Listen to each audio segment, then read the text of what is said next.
It's a sweltering hot day, and your skin bristles as sweat droplets cascade down your forehead. You listlessly pace underneath a tin sheet roof, a feeble attempt to cool yourself down. You think you heard somewhere that moving around instead of standing still creates some kind of cooling effect.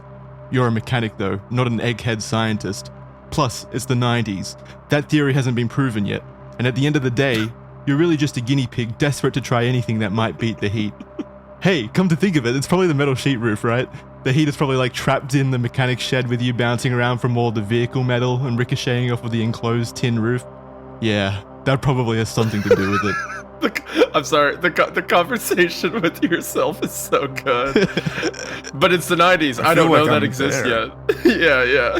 This is incredible. Sorry, I didn't mean to break it up. Maybe you should go stand outside instead of walking around inside what is ostensibly at this point an overheating sauna. All of these hypotheticals and scientific questions aren't helping, and now your brain feels like it's overheating. Really, it's pointless daydreaming anyway. In truth, you need to be inside regardless, because you're waiting for the supervisor to approve your work you had just been laboring over for the last 72 hours. A gruff voice breaks your, by this point, played out in a monologue. That's some damn fine work there, son. You're a testament to the Bureau. The immediate relief born naturally from earnest praise cools you off. Maintaining these government vehicles, a lot of which are hand-me-downs from the military, is extraordinarily difficult, especially when they break from the routine inspections and are issued as urgent maintenance checks before critical missions, you know, FBI raids and such. But you're capable. That's what you went to college for, or trade school, or mechanic school, whatever school it is that makes the most sense here. The vehicle you've been working on, an M1A1 Abrams tank, is a rarity though, to be sure. It's a first for you. It took you and your entire team and a correspondence team from the FBI all week to ensure that it's leaving in fighting condition. And hell, by all the mumblings in the break room, it sounds like it's going to need to be in fighting condition. Apparently, it's off the line and headed to a place called Waco in Texas, where a bunch of religious fanatics are holed up in some kind of compound, while the FBI attempts to talk them out. Why the FBI would need a military tank to put a stop to them is beyond you, but apparently negotiations have been faltering for days now, with several Bureau agents already dead in the initial raid.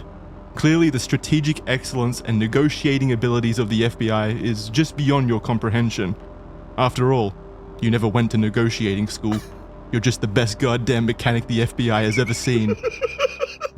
Welcome to the Red Thread. That was an adventure. I had no idea how that would tie into Waco at any point in time. I felt like we had just gone on a side quest. Yeah. That was so good. Bro, I knew exactly what the episode was about, and I had no idea where it was going. That was so good. Neither did I, trust me. Welcome to the Red Thread, and this week, contrary to what the first few minutes may have led you to believe, we're not covering the intricacies of how the FBI maintains their military hardware, but we are instead taking a look at the Waco cult and the FBI siege that would elevate it to historic renown. A story of government overreach and an end-of-days apocalyptic cult stockpiling weapons are what you're getting in this episode. And thankfully, I brought with me the right people for the job. Isaiah and Charlie, how are you guys doing? Hey, feeling good. Happy to be here, brother. You ready to learn about tanks? Yep. I can't. I'm so excited we get to cover the tank episode. I'm ready. No, I'm ready. You're the expert. You're the expert on this one. I'm ready to get mad. I'm ready to be upset again. I can't talk about Waco without getting flustered. So here I am. I've got my coffee. I'm ready to go. Yeah. In the lead up to this episode recording, like in our Discord conversation, the only thing I ever heard from you is "I'm mad." I'm getting mad. Every time you remind me, it's like Vietnam flashbacks. Like, da-da. Yeah, I'm excited. I'm excited to see how mad you get, because I'm familiar with the case, as I'm sure a lot of people are, but I guess I don't have as much anger inside me as you might. So I'm interested in seeing if I can get as mad as you, if you can convince me to be as mad as you. Okay, yeah, that's a good challenge. But before we go on, though, I just want to mention, as I do at the start of every episode, that we have a document of our research and sources below in the description that you can peruse. We're also on iTunes, Spotify, and Amazon Music, as well as YouTube, so you can watch us wherever it is that is most convenient for you. We make it happen, we make it possible, so you can listen to us anywhere. And also, I've seen, I don't know if you guys have seen, but I've seen some really cool fan art floating around, and I really want to put a place to shout that art out and show them off in future episodes of future video versions of the episodes. So if you send through any art, please use the hashtag #RedThreadArt on Twitter, and that'll just make it easier for me to collect and put into the outro of future episodes with credits included. And finally, a big thank you to Current for sponsoring this episode of The Red Thread, and you'll hear more about them later on in the episode. All important links and information will be found in the description for you, so just go check it out. But that's enough for notes. Waco.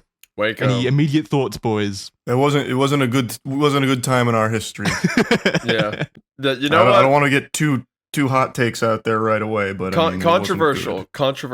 But I think I'm going to agree with Charlie and say not good.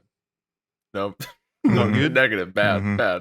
I don't like it. Don't support. Is it taught in like schools at all? Like no. when you guys were growing up, was it like a civics lesson at all about government overreach? No. As a matter of fact, it is completely stepped over. Never mentioned. It's like Bill Clinton was president, and there was some controversial stuff. Anyway, that's kind of like, at least when I was a kid, like history class wasn't interested in anything in the last like 40 years. It was always like foundation stuff like that. Maybe we got to JFK, but that was like the end of it.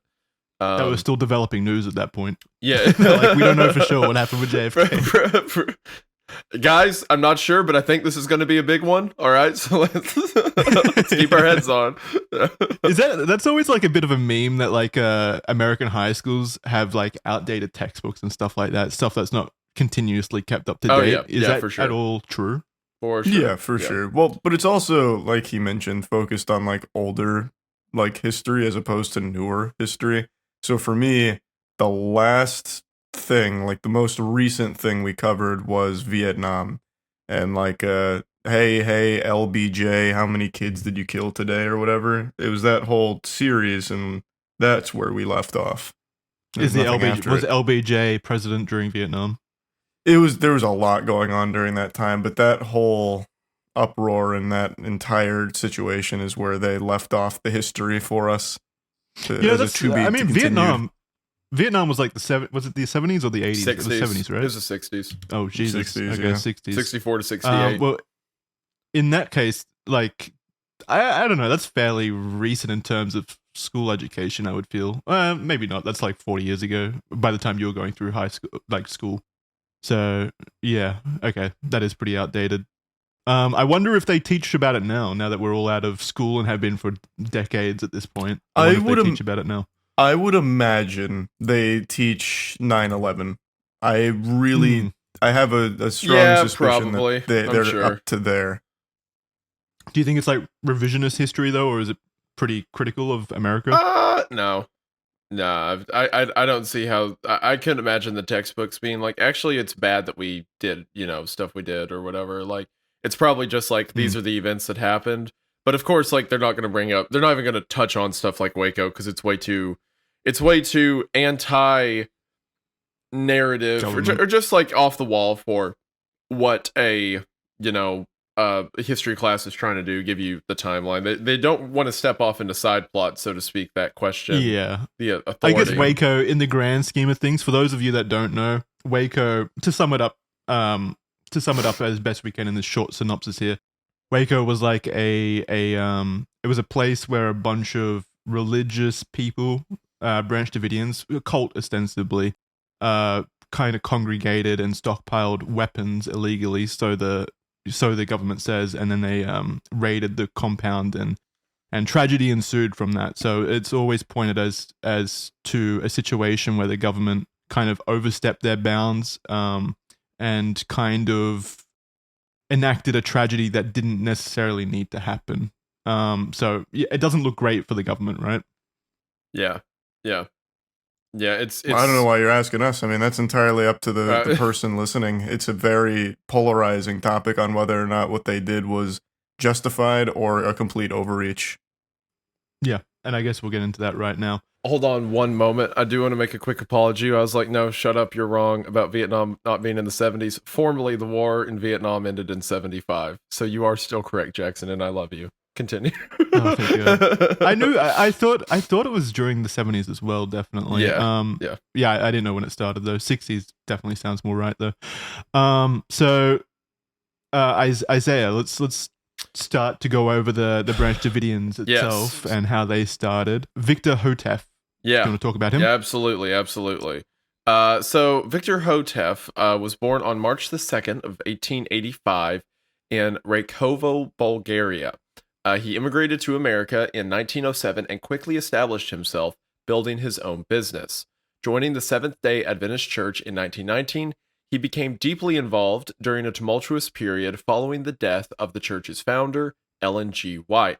As a brief I was about to talk about a brief thing about the Seventh-day Adventist Church, but look at this. My friend Jackson already has one typed up, and I doubted him. Who could believe that? I needed that for me. I have no clue what the Seventh-day Adventist Church is, or what it encompasses, what its belief structure is, or anything like that. What it's even an offshoot to. So I definitely needed this little note in our sources and document here. Well, yes, I'll read it for everyone because Jackson, it's so cool that he just types out stuff that needs to be typed out, and he doesn't just talk off the cuff. I wish I could do that. Anyway, the Seventh-day Adventist Church, an Adventist Protestant Christian denomination, distinguishes itself through several key beliefs and practices, most notably its observance of Saturday as the Sabbath. This practice is rooted in a literal interpretation of the biblical creation account, emphasizing rest and worship on the seventh day as a sign of covenant with God. Central to their faith are the 28 fundamental beliefs, which articulate doctrines on God, humanity, salvation, the church, and end times, including the Trinity, the Bible is God's infallible word, and the ministry of Jesus Christ. The church's unique eschatological belief in the investigative judgment starting in 1844, wherein Christ began a second phase of atonement in heaven, reviewing the lives of all people to determine their eligibility for salvation, set it apart from traditional Christian eschatology. So, as I know several people who are Seventh-day Adventist, the main thing, from the outside looking in, that separates it is Saturday being their Sabbath. That actually falls back on Old Testament principles, because in the Old Testament, it was Saturday, that the seventh day was the Sabbath. But then after Christ died on the cross and all that, the belief of the church was to give your first fruits to Christ. So instead of the last day of the week, it became the first day of the week. So Seventh-day Adventists kind of keep the old belief. So is that much of a drastic difference to regular, well, let's say more traditional, religion? Not really. Christian religion. Just to change the day of the Sabbath? It changes a little bit how you interpret some scripture, I guess, but not really. It just means they go to church on Saturday is all. Yeah, instead of Sunday, right? Yeah, right. That doesn't seem too massive of a That's pretty much it as far as the actual practices that are different, to my knowledge. There is differences belief-wise, there's... the interpretation of the scripture, I'm sure, is different. Exactly. Interpretations are different. Most Seventh-day Adventist people I know are much more revelation or end times focused than a lot of other Protestant belief stuff like that. Not in a doomsday cult sort of way. There's just more so an emphasis placed on it than say in Baptist or Presbyterian or something like that. But yeah, just a branch of Christianity. It's got, several million members. It's definitely not some weird offshoot, but the guy we're going to talk about certainly is a weird offshoot. How popular is the Seventh-day Adventist Church in comparison to other religions? How niche is it? Is it up there as one of the more popular denominations? It's definitely part of Christianity. I wouldn't say it's one of the more popular. I'd say the most popular are within Protestant belief are things like, Baptist, maybe Lutheran, Church of Christ, Lutheran, stuff like that, right? Seventh-day Adventist is more niche, but like I said, there's still several million members to it. Yeah, that doesn't seem like a number to scoff at or anything like that. So yeah, definitely not niche, and definitely not to the level of, well, not on the same kind of obscurity as what it would eventually splinter off into with the Branch Davidians here, which is what we'll go into eventually. Yep. But yeah, so over the next decade, Victor Houteff delved into intensive study of the Bible and White's writings. So again, Ellen G. White was the founder of the Seventh-day Adventist Church. Unsatisfied with specific interpretations of the Book of Revelation, he authored a manuscript named The Shepherd's Rod, which and there it very begins. phallic sounding name. Inspired by the biblical account of Moses' rod in the Exodus narrative of Israel's liberation from Egypt. And in 1930, Hotef distributed 33 copies of his manuscript to other leaders of the church, seeking to like discuss it and maybe get some reflection and some other ideas brawn around in the old church with all his friends and stuff. Despite this effort, though, only 2 leaders really responded to it, like kind of giving cursory engagement, nothing like substantially meaningful. Probably just like a pity glance, really. And Hotef persistently sought dialogue, though. He just continuously went on about his shepherd's rod, but his attempts were met with resistance. And eventually, in the face of this continued dismissal from the Seventh-day Adventist Church, he was disfellowshipped from the church itself. So he was cut off. He was what's it called in fucking John Wick? Excommunicado. He was excommunicado. Yeah. You made the pop culture reference this time. Yeah. He's rubbing off on me, which is an awful way of saying that. Sorry. It's a great example, though. They took his badge and his gun, said, "You've done a terrible job here. Get out." Yeah. Which that was the beginning of Victor Hotef's life from this point. They didn't really punish him. They set him free, in my opinion, because he would then go on to establish the Shepherd's Rod Seventh-day Adventists and settled in a location known as Mount Carmel, just outside Waco, Texas. Now, was it called Mount Carmel before they got there? No, he names it that because there's Mount Carmel is a location in the Old Testament where the prophet Elijah performed miracles against the prophets of like not Jezebel, Ahab's priest and stuff like that. So he names it that. It wasn't called that when he got there. Also, fun game for the audience. Count how many steps we get removed from the Seventh-day Adventists, because by the time we ended up at Waco, there's a lot. This guy's already like. So right now we're one step off. We're just the Shepherd's Rod kind of deviation from the Seventh-day Adventist. Just very briefly, just to maybe give a little bit of background, what is the Shepherd's Rod and what does that actually mean in the sense of offshooting? So like a good rule of thumb is anytime a religious leader says, "Hey, the religion's not good," or like this religion has problems with it, but mine's actually better, we should go live somewhere and talk about it. That's an immediate out. Like that never ends well. That's for anyone. Flag. That's definitely a red flag. So anytime that happens, it's always a bad thing. Bad things come of it. Like I said, with Hotef here, we're just on step 1, but already telling everyone to go move to this place in Texas so they can be more in tune about his new revelation regarding religion. It's also really funny to me how all these guys, assuming he wasn't just a con artist, which he might have been, but it's always funny that these people believe God is real, the Bible is real, stuff like that. And they're like, and now, for some reason, God has decided to give me, a random man in California, all of the knowledge and no one else. Yeah. Like he just switched up his playbook. That happens all the time, even today. Like Kenneth Copeland, he's like, God man. Told me I need these private jets so I can be closer to him and relay his word. Stuff like instead that, of in a tube with the devils. With the unwashed. It's disgusting. Makes me sad. Although, to be fair, it would be a lot cooler if it was called the Shepherd's Private Plane Adventist or something like that. Oh man, yeah. The Shepherd's 747. We can get that going. Look, the culmination of this podcast, I've decided, is a new religion. All right, so we'll be brainstorming names along the way. Yeah, but you're definitely right. It's odd to see. Well, it's not super odd, but it's odd to see that these individuals are apparently so invested in religion. Like they've got this built-up belief system from early on. Like he was religious from the get-go, basically. Like when he immigrated to America, it's weird to see them have this kind of belief, and then they take it in a narcissistic direction where it become self-centered around them, and they kind of prophesize themselves as the savior. I don't know. Like you said, maybe he is just a scam artist, but I don't really see a lot here where he kind of scam these individuals or scam people. Like, sure, people moved to this place, but by all accounts, it became a pretty large kind of hub. Like, there was an educational center, a school, a bank, agricultural projects, he may have believed homes. his own hype to a degree. Yeah.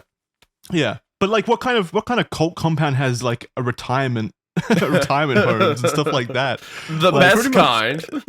Yeah, a lot of them kind of try and form their own like society around there. Like we've seen that before. We've seen maybe like these kind of centralized societies and stuff like that. But this sounds more like he actually turned it into a thriving, bustling town, from what I read anyway. I mean, like, relative to the number of people there, I mean, they had a lot going on. But also, they were living under one guy who said God talks to him and no one else. So, like, how bustling could it be? Yeah. Not a lot of things to be bustled in that situation. So anyway, despite ongoing rejection from mainstream Adventist leadership, the Davidian movement, it was now called the Davidian Seventh-day Adventist Church by this point, expanded under Hutef's guidance, and he continued his prolific literacy work, and by the mid-1950s, Mount Carmel was producing and distributing approximately 50,000 pieces of literature each month. So that's fucking crazy. He was on an outreach mission, just constantly writing. To give you an idea, like, you might get into this later on in the episode, so apologies if I'm skipping ahead, but the Davidians, like, this level of removal from Seventh-day Adventist Church is still a religion to this day. Like, so he definitely had some impact. Oh, really? Yeah, there's still people who identify as Davidians. Not the branch Davidians that we're going to get to later, but just Davidians under, like, what Hotef believed. Wow, that's crazy. Okay. Yeah. Interesting. I guess like we will get into it, but the branch Davidians are so far removed from what this was initially kind of created as. All right, kids. Step one. We're on, but move one. Yeah. Yeah. And additionally, ministers launched a hunting campaign in 1953, canvassing neighborhoods across America and even internationally to spread their message.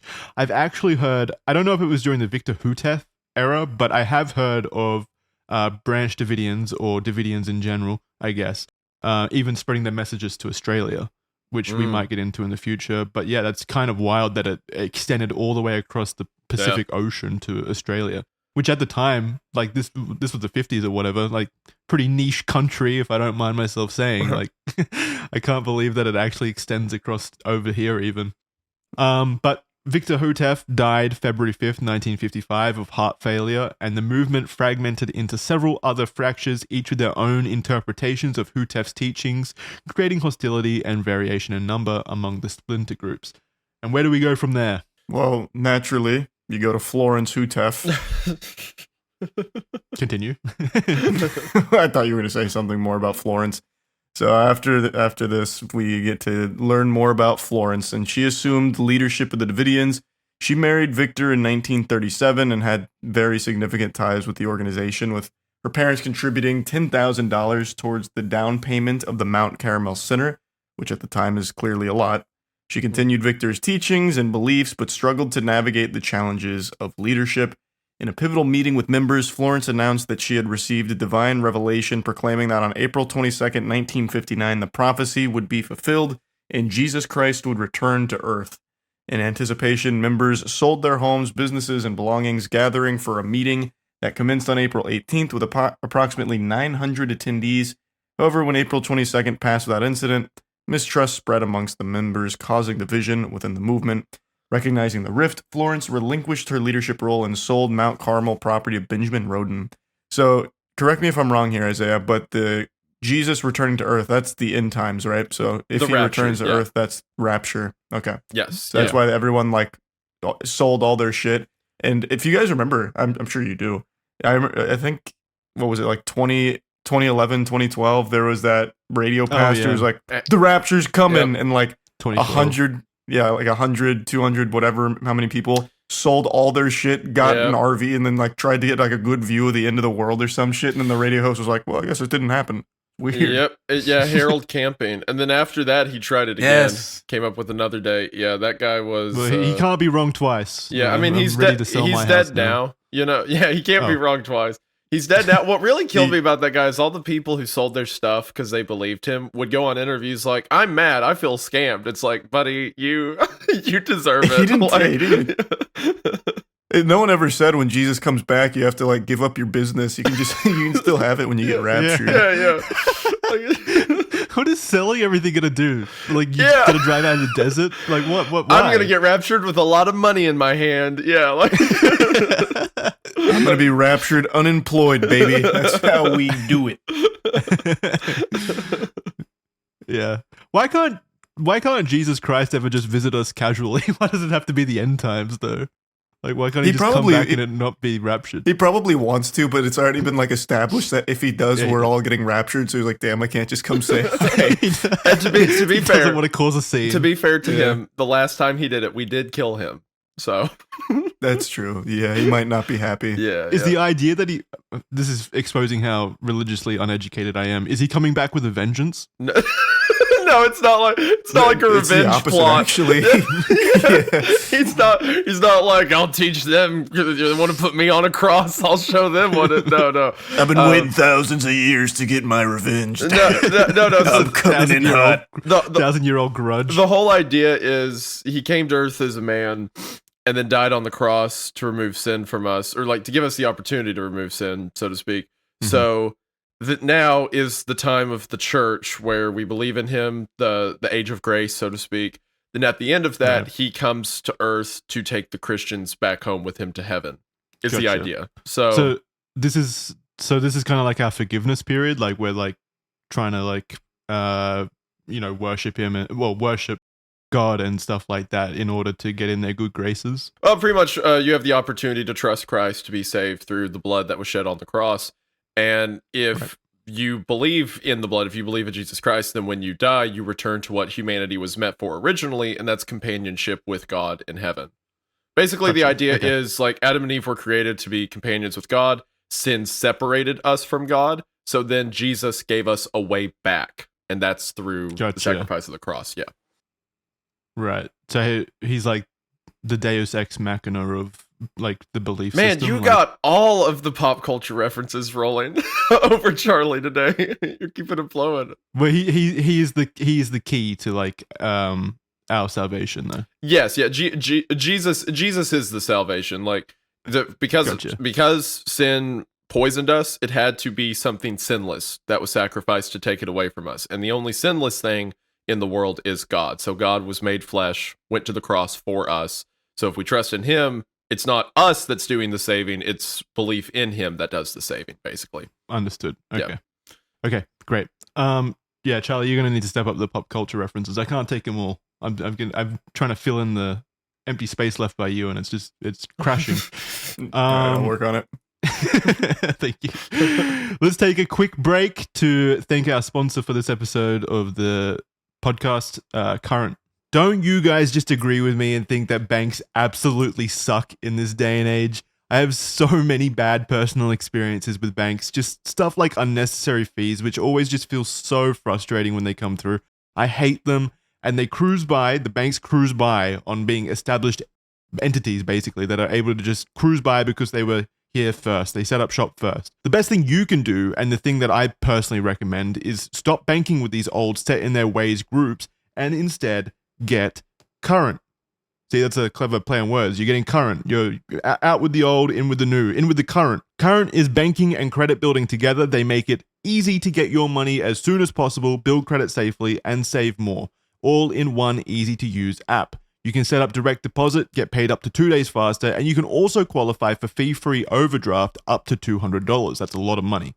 Also, with that build credit, you can build credit safely using your own money so you don't pile on debt, because spending on the build card is reported as a credit card transaction, which helps establish a credit history with a record of on-time payments. It really is an incredibly useful tool to building your credit safely, and it's like a highlight feature because really you don't go into debt because you're using your own money. It is a super safe way of building credit, and that's fantastic when all the other old banks want to just fill you up with debt, basically. This is a great way of building up that credit without going into debt.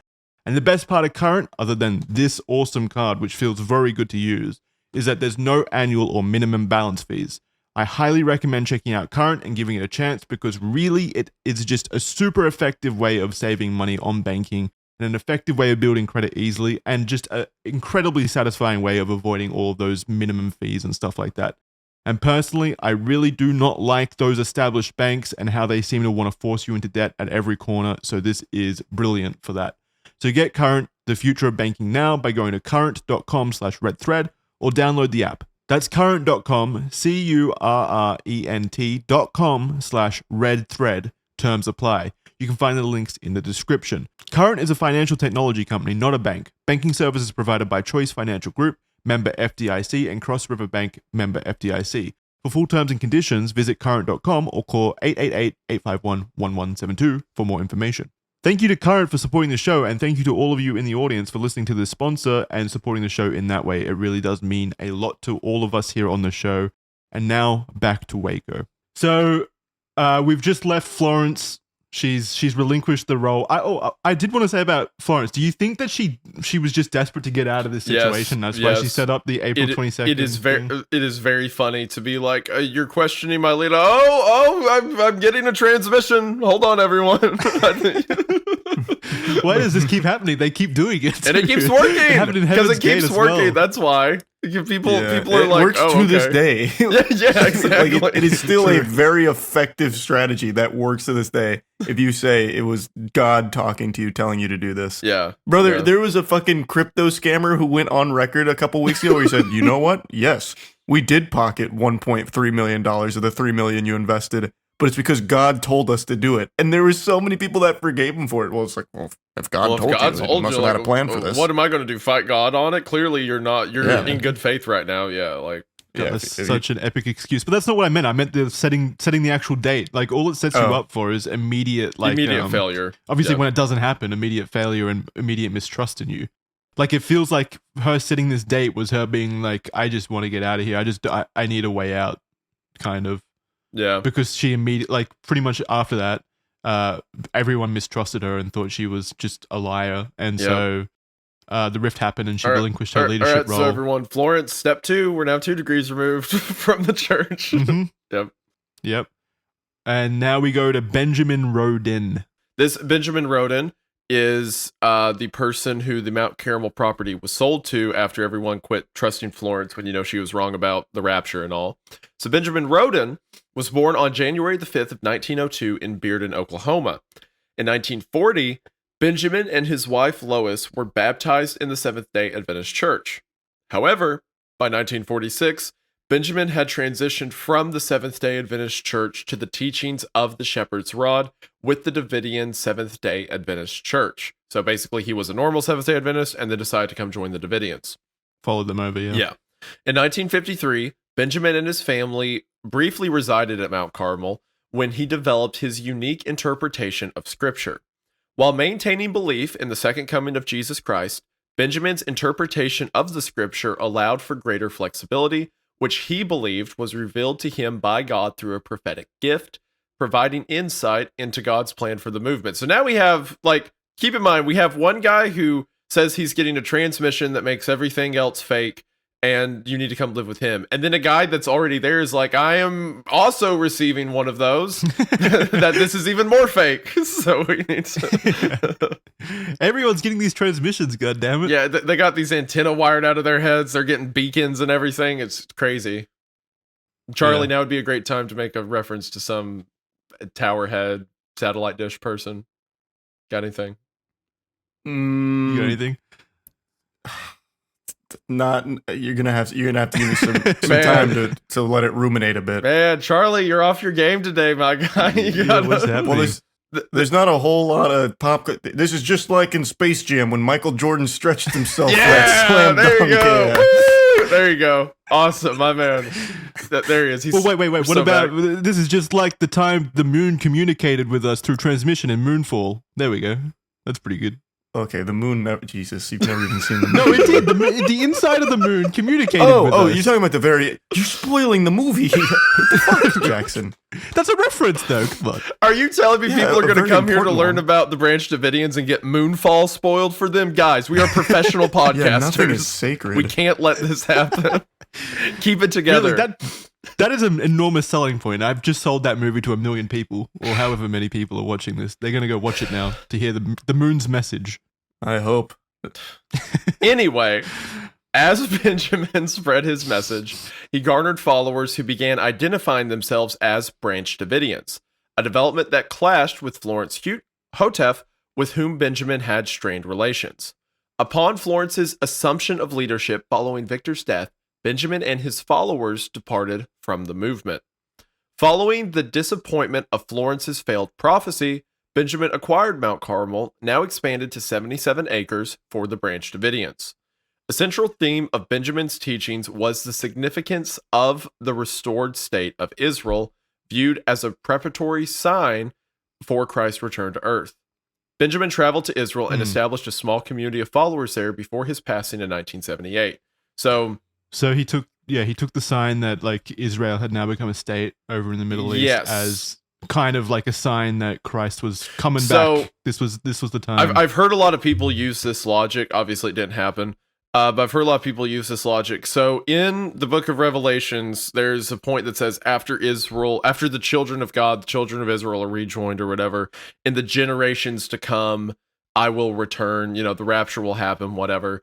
So some people have taken that as literally a generation, so like 70 years. So if Israel was established in 1948, then therefore the rapture's somewhere around the like 2010 area, right? Or 2018 area, right? Somewhere in there. So yeah, a lot of people have used that to kind of say the rapture's going to happen like right after the year 2000 or somewhere in that region.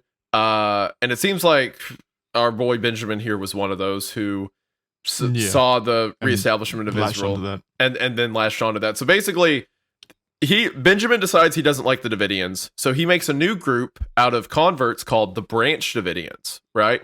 So then Houteff dies, his wife can't control it, she makes a false doomsday property, needs to sell the place. So then the Branch Davidians come and buy the compound from the Davidians. So now the Branch Davidians are at the place where the Davidians started. Yeah, there's like some inner conflict there between the two splintering off groups, and now the Branch Davidians are sweeping back through to claim the land and all of that kind of stuff and take over. So it's kind of like an internal coup almost. Yeah. We're also, to keep track for the scoreboard, we are now 3 degrees removed from. They've started a new religion twice so far, keep in mind. It's not the most stable religion, let's put it that way. Yeah. After Benjamin died, Lois Roden, his wife, assumed shared leadership of the Branch Davidians alongside Benjamin, so they were both co-owners, until his passing, and then following Benjamin's death, Lois became the sole president, directing her teachings and beliefs toward the feminine aspect of the Holy Spirit. This emphasis resonated with the growing female movement of the 1970s, so that was like a PR win, I guess, for the Branch Davidians. This will get them. What the kids are missing. Yeah. And then, in alignment with her focus, Lois began publishing a journal titled Shekinah. If I had to guess. Shekinah? Okay. Exploring women's roles in religion. So she was pretty progressive. Is that the right word? Progressive? I mean, comparatively, sure. Yeah, comparatively. However, her leadership faced challenges when she encountered Vernon Howell. Da-da! Yeah, fucking dramatic music, intimidating music needs to kick in there. A man 25 years her junior who arrived at Mount Carmel in 1981. Howell, later known as David Koresh, reportedly seduced Lois and claimed to have impregnated her, alleging that God had chosen him as the father of a chosen one. Lois sadly miscarried, prompting Howell, or David Koresh, as we'll come to know him, to assert that it was divine punishment for mismanaging the church's finances. And then following Lois's death on November 10th, 1986, from natural causes, at least I assume, like allegedly. She died of natural causes, yeah. She was pretty old, I don't think there was a lot of foul play there. Yeah. I mean, but they could be. There's about to be, in the next section, there's about to be a lot of not natural deaths happening. Yeah, this Yeah, gets exactly. Charlie. If you don't know the background to the Branch Davidians, this goes from like 0 to 10 really quick. So, Yeah, I only know how it all ends. I don't oh really boy, know I can't the wait. journey there, so I'm interested. Sick. Okay, so sorry, Jackson, I didn't mean to cut you off. You can finish out that paragraph. No, it's all good. So following Lois's death on November 10th, 1986 from natural causes, her son, George Roden, who I believe is from her previous marriage, Yes. vied for leadership of the Branch Davidians, but however, Lois had aligned her beliefs with Vernon Howell, otherwise known as David Koresh, leading to internal disputes within the movement. So she had kind of like, it was meant to go to George Roden, and it will go to George Roden, but her beliefs had kind of been tied to this new figure, David Koresh. The politics within Mount Carmel were really weird during this time because you have, so the Branch Davidians who were there are all loyal to Benjamin Roden. Cool. He dies, wife takes over. That's fine. Then the wife starts to change her ideas. Something else to mention is that subtly Vernon Howell kind of changed some of the ways things were done around the church. Kind of like I remember there was stuff about like he added more music to sermons. Lois would say that she can't give sermons, so sometimes Vernon would just do the sermon for her. Like this Vernon guy is assuming more and more of a leadership role, and during this whole time her son George Roden hates this guy because he feels like Vernon's trying to take over the assembly or whatever. So when she dies, trying to take what is rightfully his, exactly, apparently, like what he believes is rightfully his. So when she dies, when Lois Roden dies, you now have this weird split where she said her son should have it, but everyone's been listening to Vernon preach for years. So who were they more in allegiance with, right? And that's where and hijinks ensue. Yeah. Yeah, it's definitely set up for like some kind of House of Cards kind of political drama internally. All right. So George Roden, we've got a little bio here about him as well, because this is where it starts getting crazy, as you just said. All right. So after his mother's death in 1983, George Roden assumed leadership of the Branch Davidians. However, tensions flared at Mount Carmel between George and Vernon Howell. What? Did she die in 86 or 83? Oh, you're right. There's a script. Hold on, let me. That's probably just a typo. I can do a quick check. Hold on. I'm going to assume it's 1986. We've got to get these dates watertight. All right. Yeah, there you Jackson, go. don't make that mistake again. My bad, boys. Jackson, we're docking your pay for that. Anyway, so back to am I meant to afford my erasers now? Yeah, we're docking your pay in this 3-way equal partnership. Charlie and I have started a union, and yeah. So sorry to hear it, man. Anyway, have fun with that. I won't have inaccuracies in here, Jackson. After it is, I do appreciate, one of my favorite things as someone who's like watched Charlie's content for a long time is a lot of it's laid back, but in this show he's like locked in. He's like, we got to get this fact right. checker. Yep. I like it. Fucking, he's Snopes over here, Dr. Snopes. It makes me feel special, Charlie's what I'm trying to say. Anyway, all right. So after his mother's death in 1986, George Roden assumed leadership of the Branch Davidians. However, tensions flared at Mount Carmel between George and Vernon Howell, exacerbated by Lois's permission for Howell to teach his own doctrines, resulting in Howell garnering a small following. Okay, I want to say I'm sorry, Jackson, for saying everything that you were about to say at the next paragraph. I would honestly prefer it to come across naturally, so that's fine. Say whatever you want. We can just cut stuff out as well. Gotcha. George sought to quash Howell's teachings entirely, but Howell allegedly continued to teach clandestinely. That's a good word. Such a cool word. That is such a good word. I love that word. Me and you at the same time were like, wow, that's a cool word. I fucking love using that word. It's so over the top for what we're describing as well. Yeah. Like, it was like it's perfect. MI6 or something. Like, for example, Charlie and I starting a union is a clandestine operation of this podcast. That just flowed. Fueling a power struggle between the two men. Eventually, George forcibly expelled Howell and his followers from Mount Carmel at gunpoint, prompting them to relocate to Palestine, Texas. Hey, I have a question. Like, is that significant and all? Like, that it's called Palestine? Like, was that a place beforehand, or was that another? Palestine's a fairly, like, maybe not large, but well-known city, like decent population. So it's probably just, I'm sure it's just coincidence. Okay. George subsequently renamed Mount Carmel to Rodenville, which also just as soon as the cult leader names the city after them, get out. That has never sounds like an ended well. amusement park. That's hype. So cartoonish. Charlie would be there like, let's hear him out. That sounds kind of cool. Wait a Maybe minute. I'm I here like for what he's this. cooking up there, guys. As long as he puts in a roller coaster, Charlie's happy. That's Yeah. fine. Charlie sitting in the back of sermons with like the little spinning wheel hat, like a lollipop in his hand. He renamed Mount Carmel to Rodenville. And for a period, the two groups resided in separate areas of the town. However, in 1987, issues arose regarding unpaid back taxes on the Mount Carmel/Rodenville property, totaling over $62,000 dating back to 1968. That's a lot of money.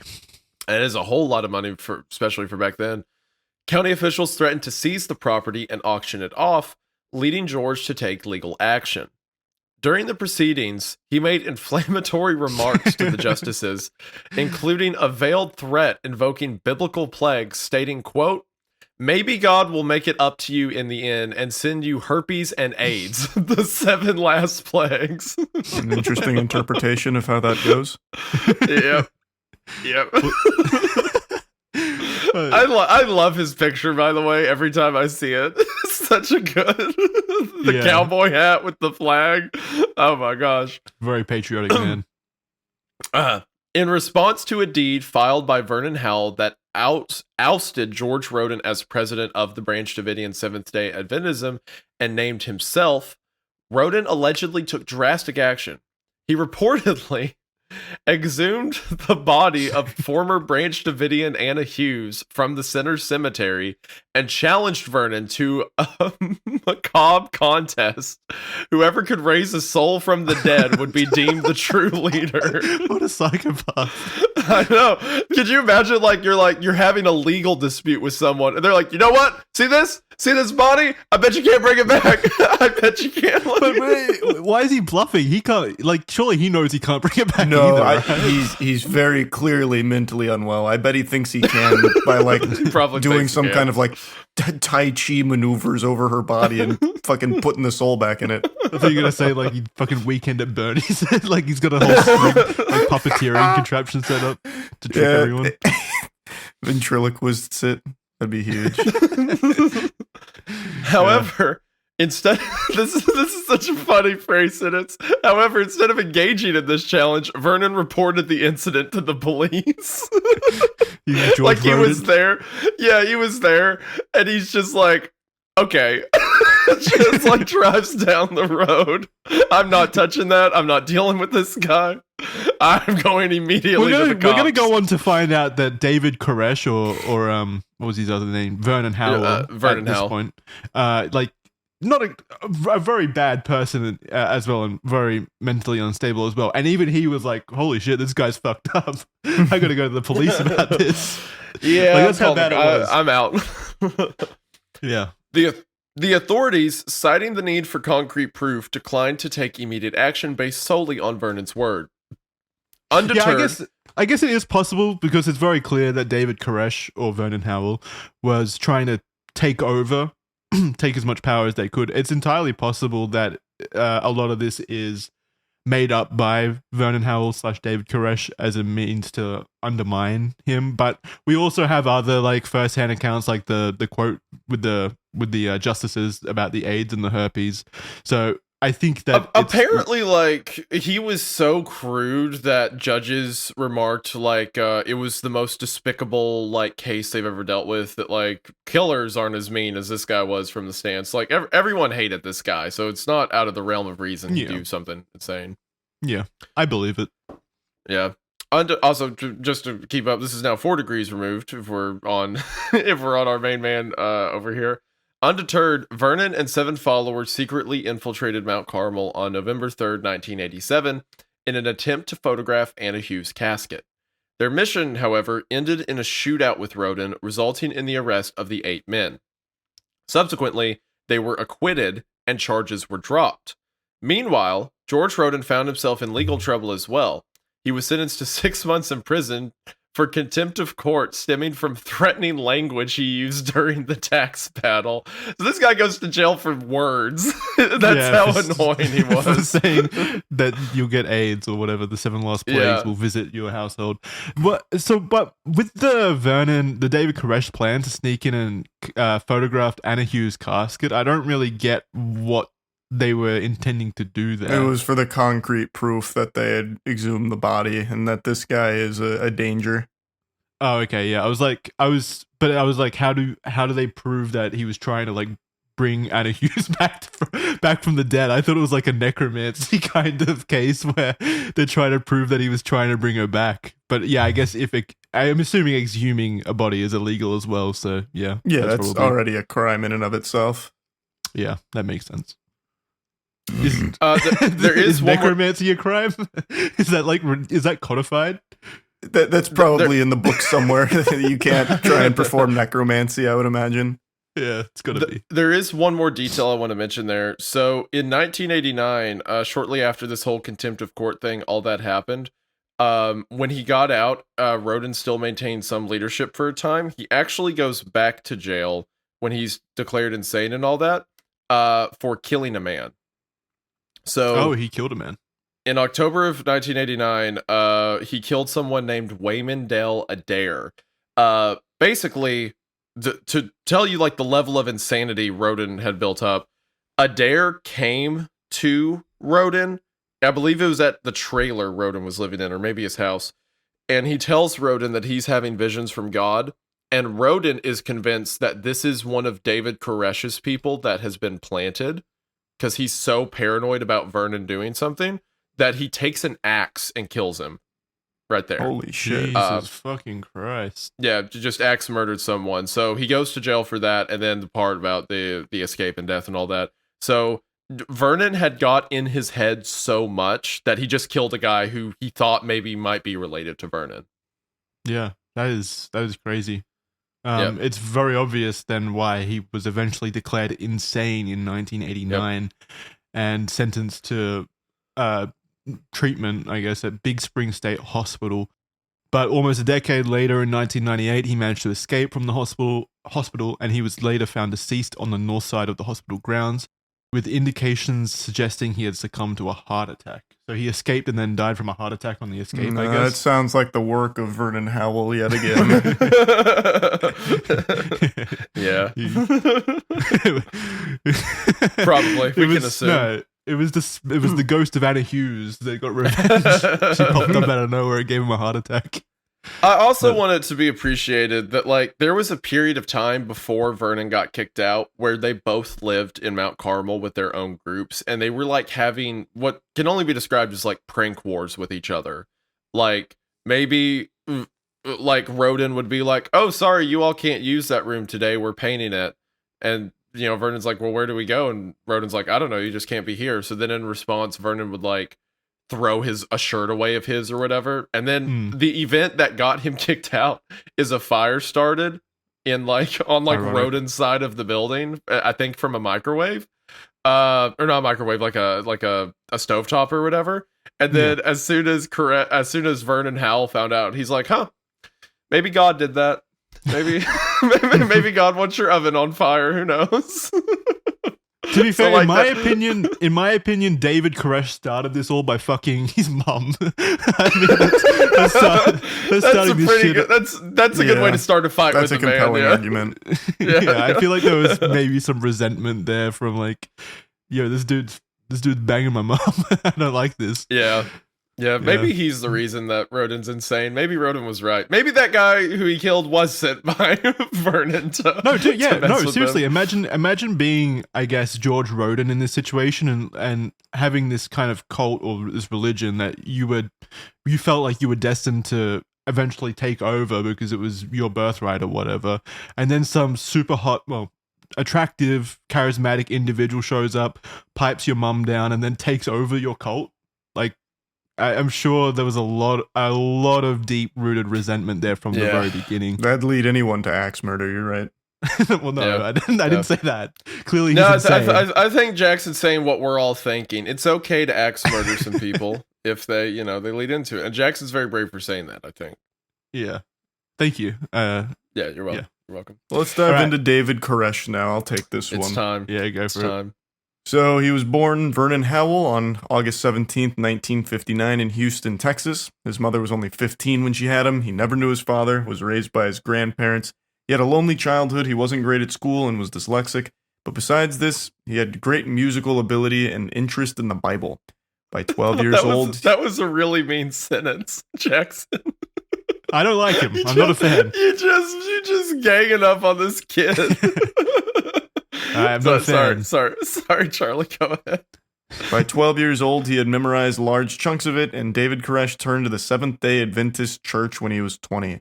At 18, he made just enough money working in construction to put a down payment on a Silverado, which he kept filled with rock tapes.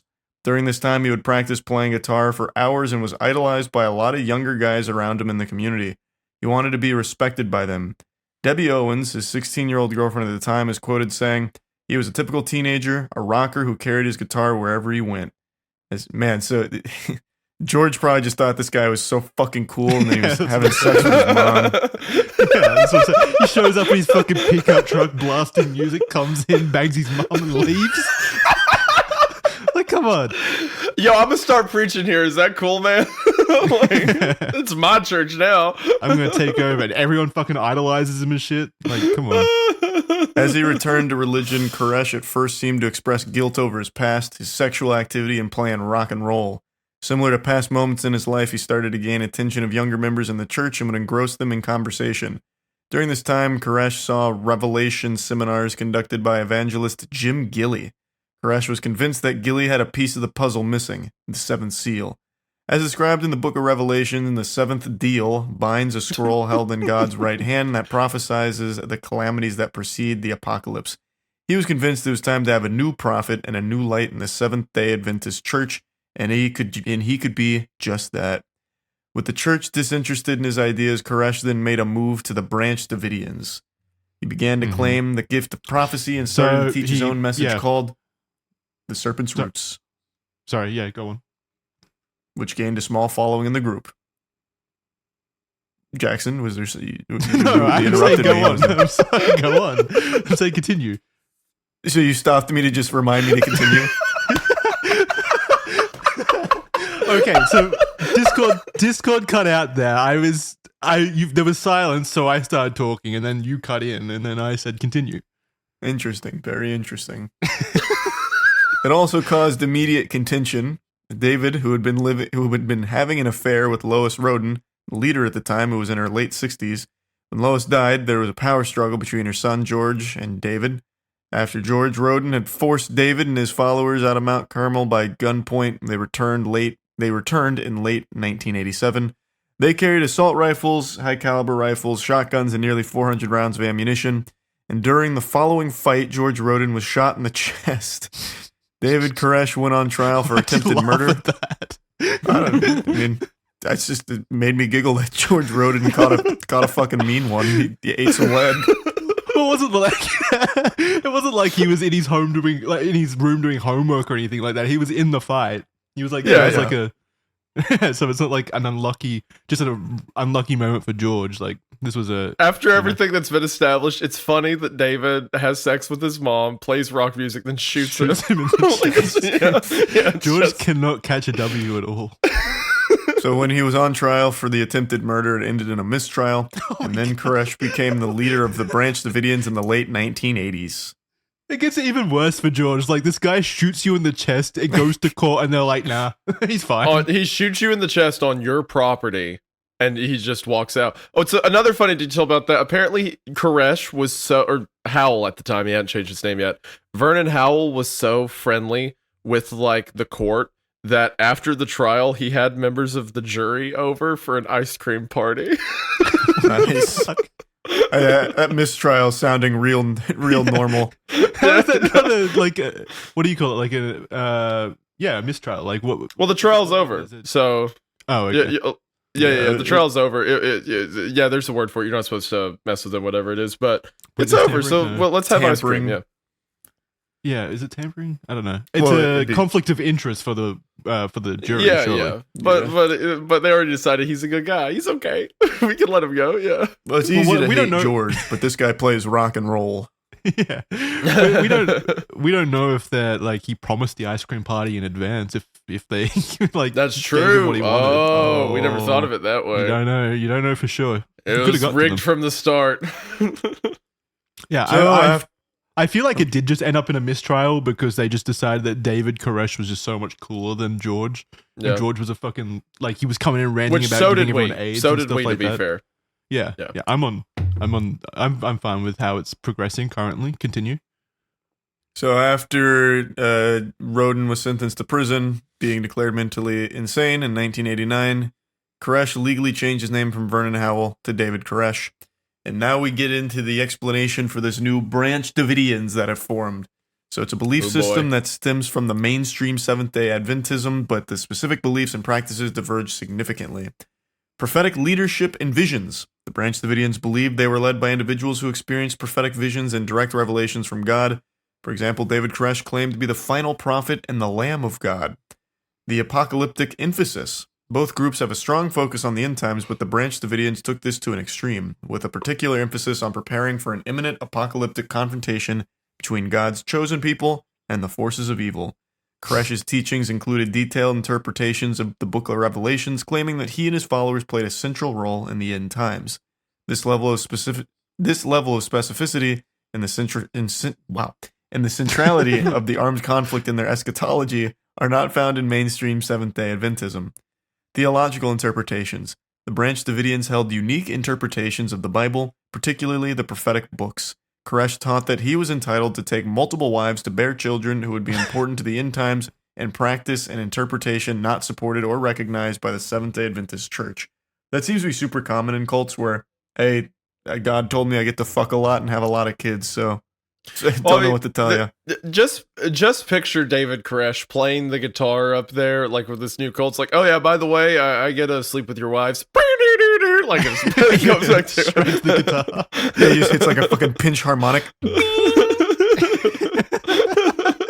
What if he just completely fucking sucked at guitar as well? Like it was the most I bet awful dog shit ever. There's videos terrible. of it.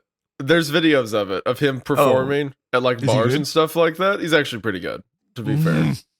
Son of a bitch. God damn it, he's so cool. I can't keep getting away with this. The final thing that was very different was the isolation and community life.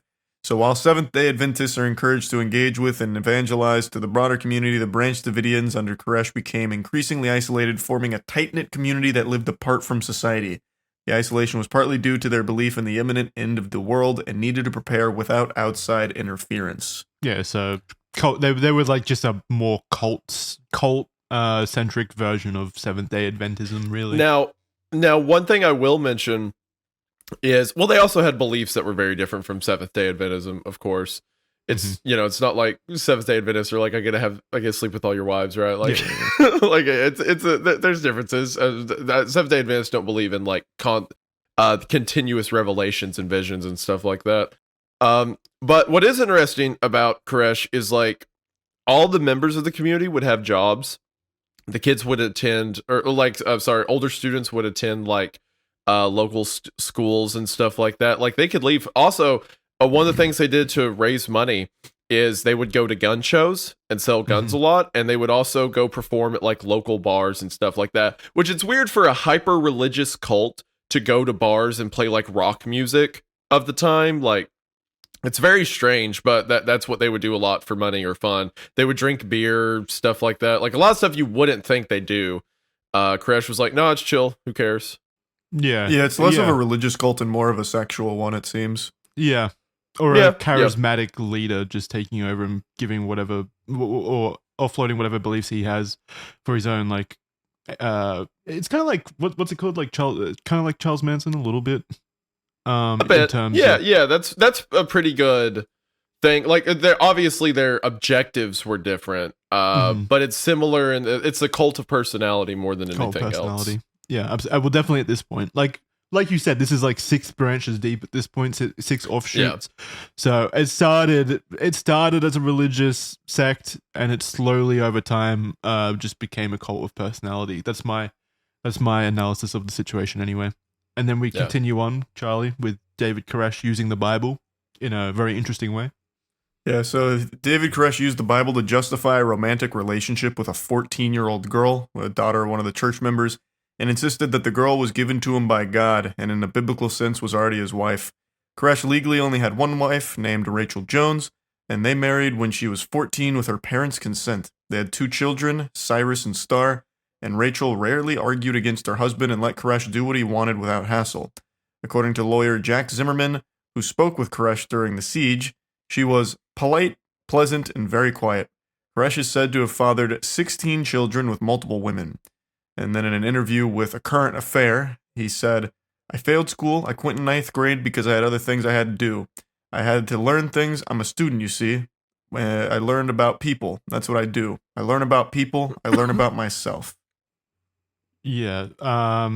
It's interesting that he said, "I failed school. I quit in 9th grade because I had other things I had to do." And then the interviewer says, "Like what?" And he just says, "I had to learn some things. I'm a student, you see." You just quit. You just said you quit school. What do you mean? It seems like he was grasping at straws there, if you have to ask me. I just love that quote. I think that's a very funny quote. Anyway, so after that, let's talk about life in Mount Carmel under Koresh, because this is kind of where the whole thrust of the story is, really. So if you would like to take this one, Wendigoon. Absolutely. So when David Koresh returned to Mount Carmel after George Roden had been removed, he found it a mess. In the small frame homes that George had been renting to outsiders to assist in paying overdue property taxes, a large amount of pornography was found and destroyed. They also had lab equipment, which appeared to be used to make meth. David called the authorities to come and remove the illegal equipment. So George was looking at porno and cooking up meth at his little shacks. Yeah, I wonder if I've wondered that about the meth thing too. If that was George, or if the place was just kind of abandoned and he let whoever wanted. Because at the time he left, he had a few followers. He was really at his end. So maybe it's funnier to think it was George, but I don't know. Could have just been abandoned too. Like a place for high school kids to go hang out, get high or whatever. Yeah, make meth. Yeah, make meth. Like you do. David and his followers began clearing up and renovating. They tore down the 18 frame houses and built a massive 43,000 square foot facility. And I'm going to show this picture of it on screen right now. It's a pretty modern looking facility. It's a big building. Really, at the time, building, it's in the middle of a fucking field of debris, like a war zone, and then it's just this really nice complex. The building itself was L-shaped and included a kitchen, chapel, gymnasium, pool, and even a water tower. And although it didn't have indoor plumbing or running water except for the kitchen sink, most rooms also didn't have electricity. They had to use chamber pots in their bedrooms and kerosene lamps for light, and had a few space heaters and fans to help keep them warm or cool in summer and winter. So that's super interesting that it's this really nice looking complex, and then it's just got no power, running water, or anything like that. It's just I guess they spent all their money just building this, maybe, as a really nice attraction. Yeah. It's got a nice looking pool as well. Former followers have said that Koresh didn't allow women to wear makeup or jewelry. Jesus. And long blouses had to be worn. He also chose where followers would sleep and what food they could and couldn't eat. Things like dairy processed flour and sugar were not allowed. David Koresh organized movie nights and occasionally took young women to the local pub for casual gatherings. He and the other members formed a band and performed rock music at various local bars. The Branch Davidians maintained an open-door policy, welcoming locals to attend teachings or socialize at Mount Carmel. Additionally, many members held jobs within the community, actively participating in local activities and events. So it's kind of just a cool place to come hang out, it sounds like. Yeah, that was kind of the idea. You make it appealing to just anyone to come check out. Hence the pool, hence the music, stuff like that. Kind of like a youth center in a way. It looks like it would. There were a lot of people who later, after everything went down, said that they would go just hang out there in the evenings and stuff, and then just go back home. It was just a place to stay. Yeah, In 1992, Child Protective Services started to investigate allegations of child abuse at the compound. It was alleged that children as young as 6 months old were disciplined with spanking using a wooden spoon. Later, adults admitted to spanking their children but denied it ever reached a severe level where the children were seriously harmed. After a 9-week investigation of the compound, including interviewing children and adults, the Child Protective Services closed their case, unable to obtain enough evidence to support the abuse claims. Joanne Vega was a member of the Branch Davidians when she was a child, and she said that she remembers being hit regularly while living at the compound. As a kid, being disciplined was a 24/7 thing. After the CPS investigation, the local community opinion started to turn on the Branch Davidians. And in an interview with the Australian television series A Current Affair, a reporter asked Koresh if the rumors of sleeping with multiple women at the compound and underage girls were true. He denied the accusation. Former followers say he admitted to having intercourse with Michelle Jones, the younger sister of his wife Rachel, when Michelle was 12. Koresh had claimed that he had received instructions from God to do so, and also claimed that all the women at the compound were his and all marriages besides his were annulled. After this, all men other than David Koresh were forbidden to engage in sexual activity. Many followers believed that Koresh carried God's seed and believed that not every woman was worthy of Koresh's loin. He had his so-called House of David, which was Koresh's own personal harem. Inclusion in the House of David was made out to be a privilege. New members of the House of David would receive a gold-plated Star of David to wear around their necks, and girls were groomed from a young age in preparation for this. I mean, so, okay, terrible person. Like obviously.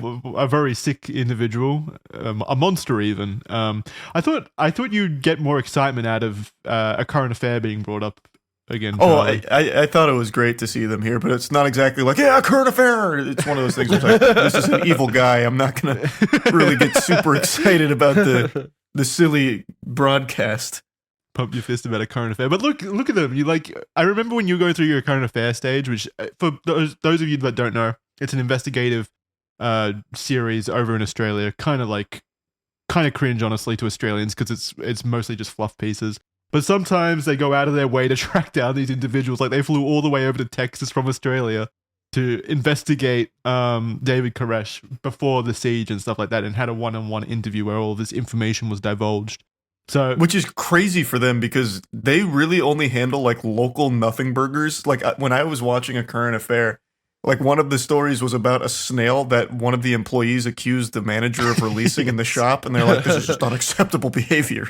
Why would you release a snail?" And they do a whole story on that kind of shit. Like tracking down, they had a snail expert on to look at the snail slime left behind to make sure that it was the correct slime. So it's either that or the Branch Davidians. Yeah. No, a lot of it is they go from like this local nothing garbage to like interviewing a fucking evil monster.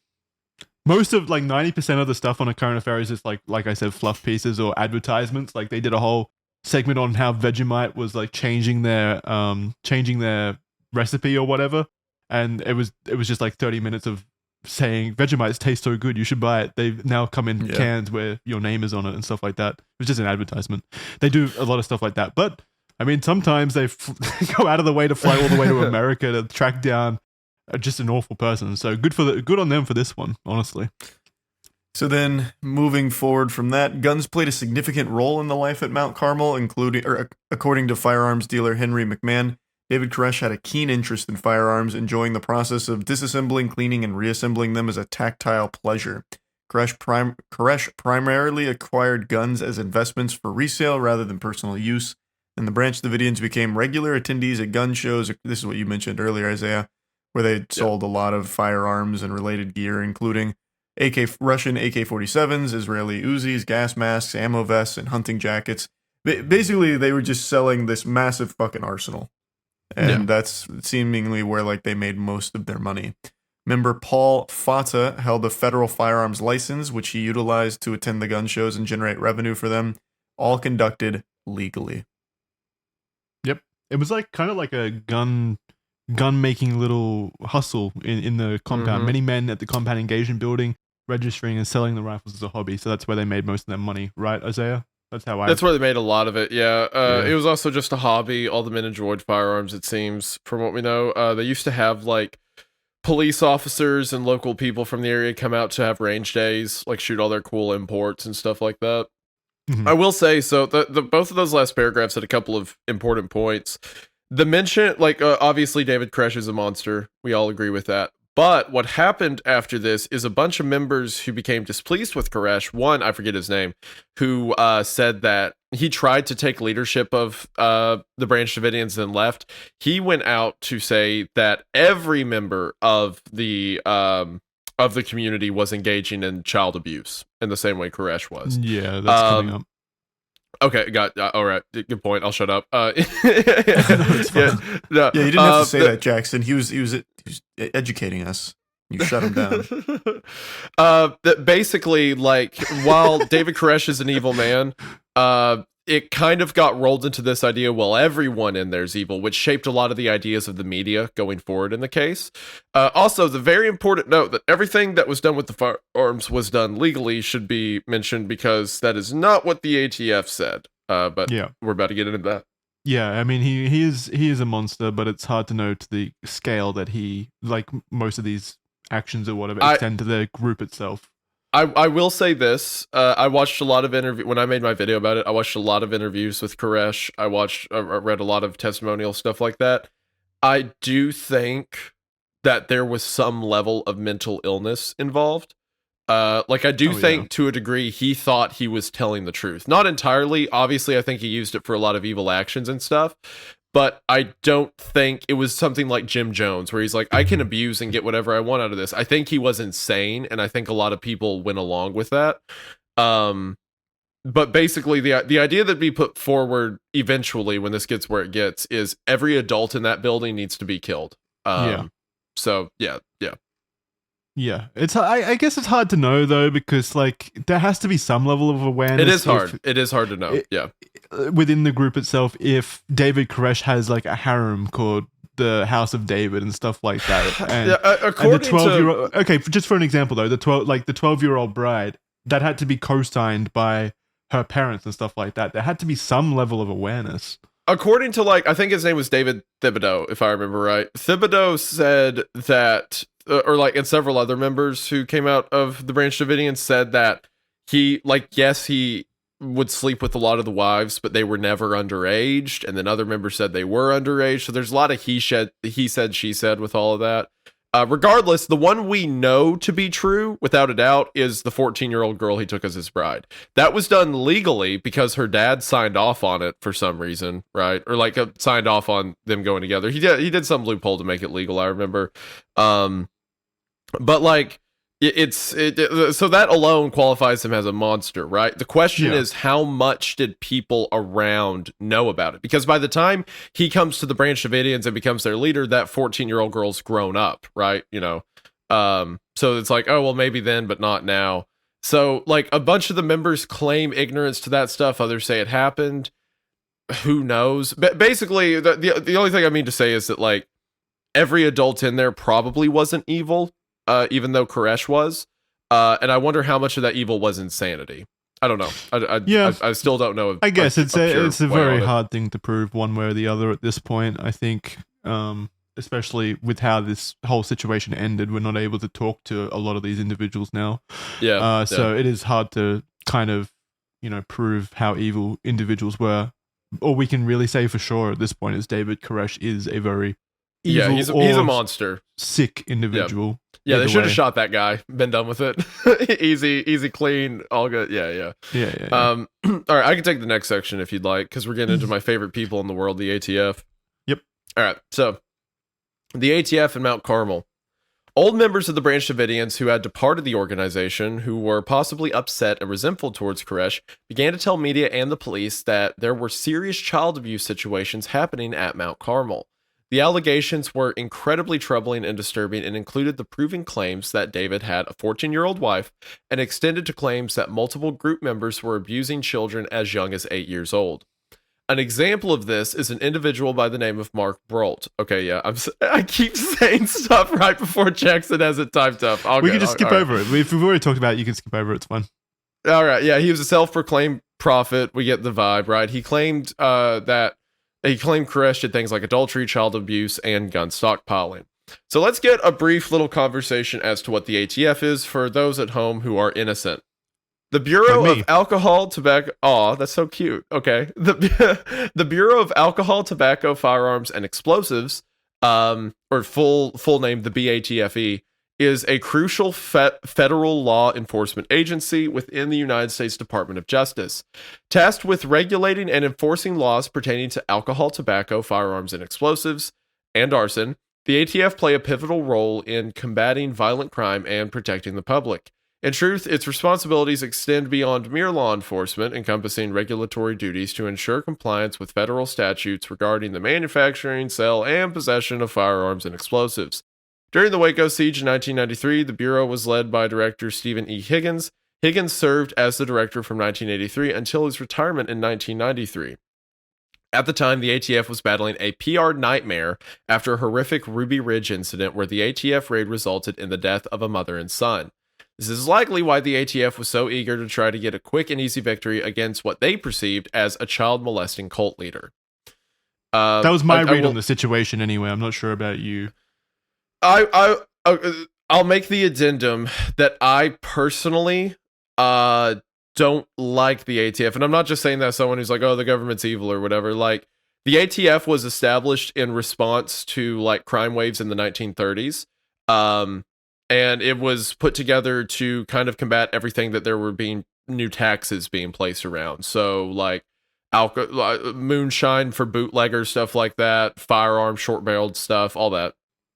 Yeah. So what they do in practice is they're more of a regulatory tax service, because all the stuff the ATF regulates, you can get around if you pay the right taxes. They're more so just checking that you have all the boxes ticked in the right place.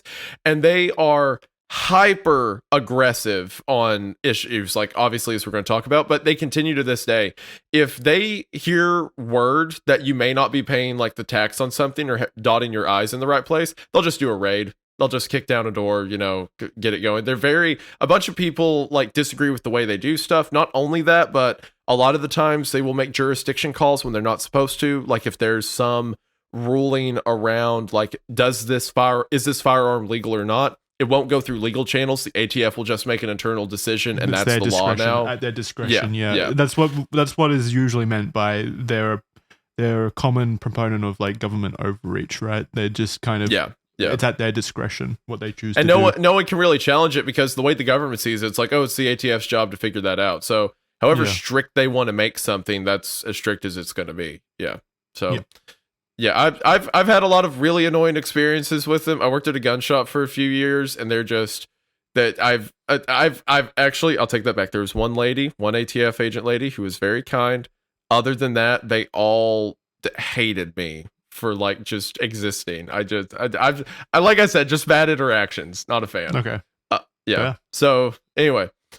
Sorry, that was unnecessary, but I'm getting mad. Get all the hate out. Yeah. I'm getting riled up. Yeah. In May of 1992, a UPS driver reported delivering big shipments of weapons to Mount Carmel, and a package apparently fell open, and he saw grenades and black powder inside.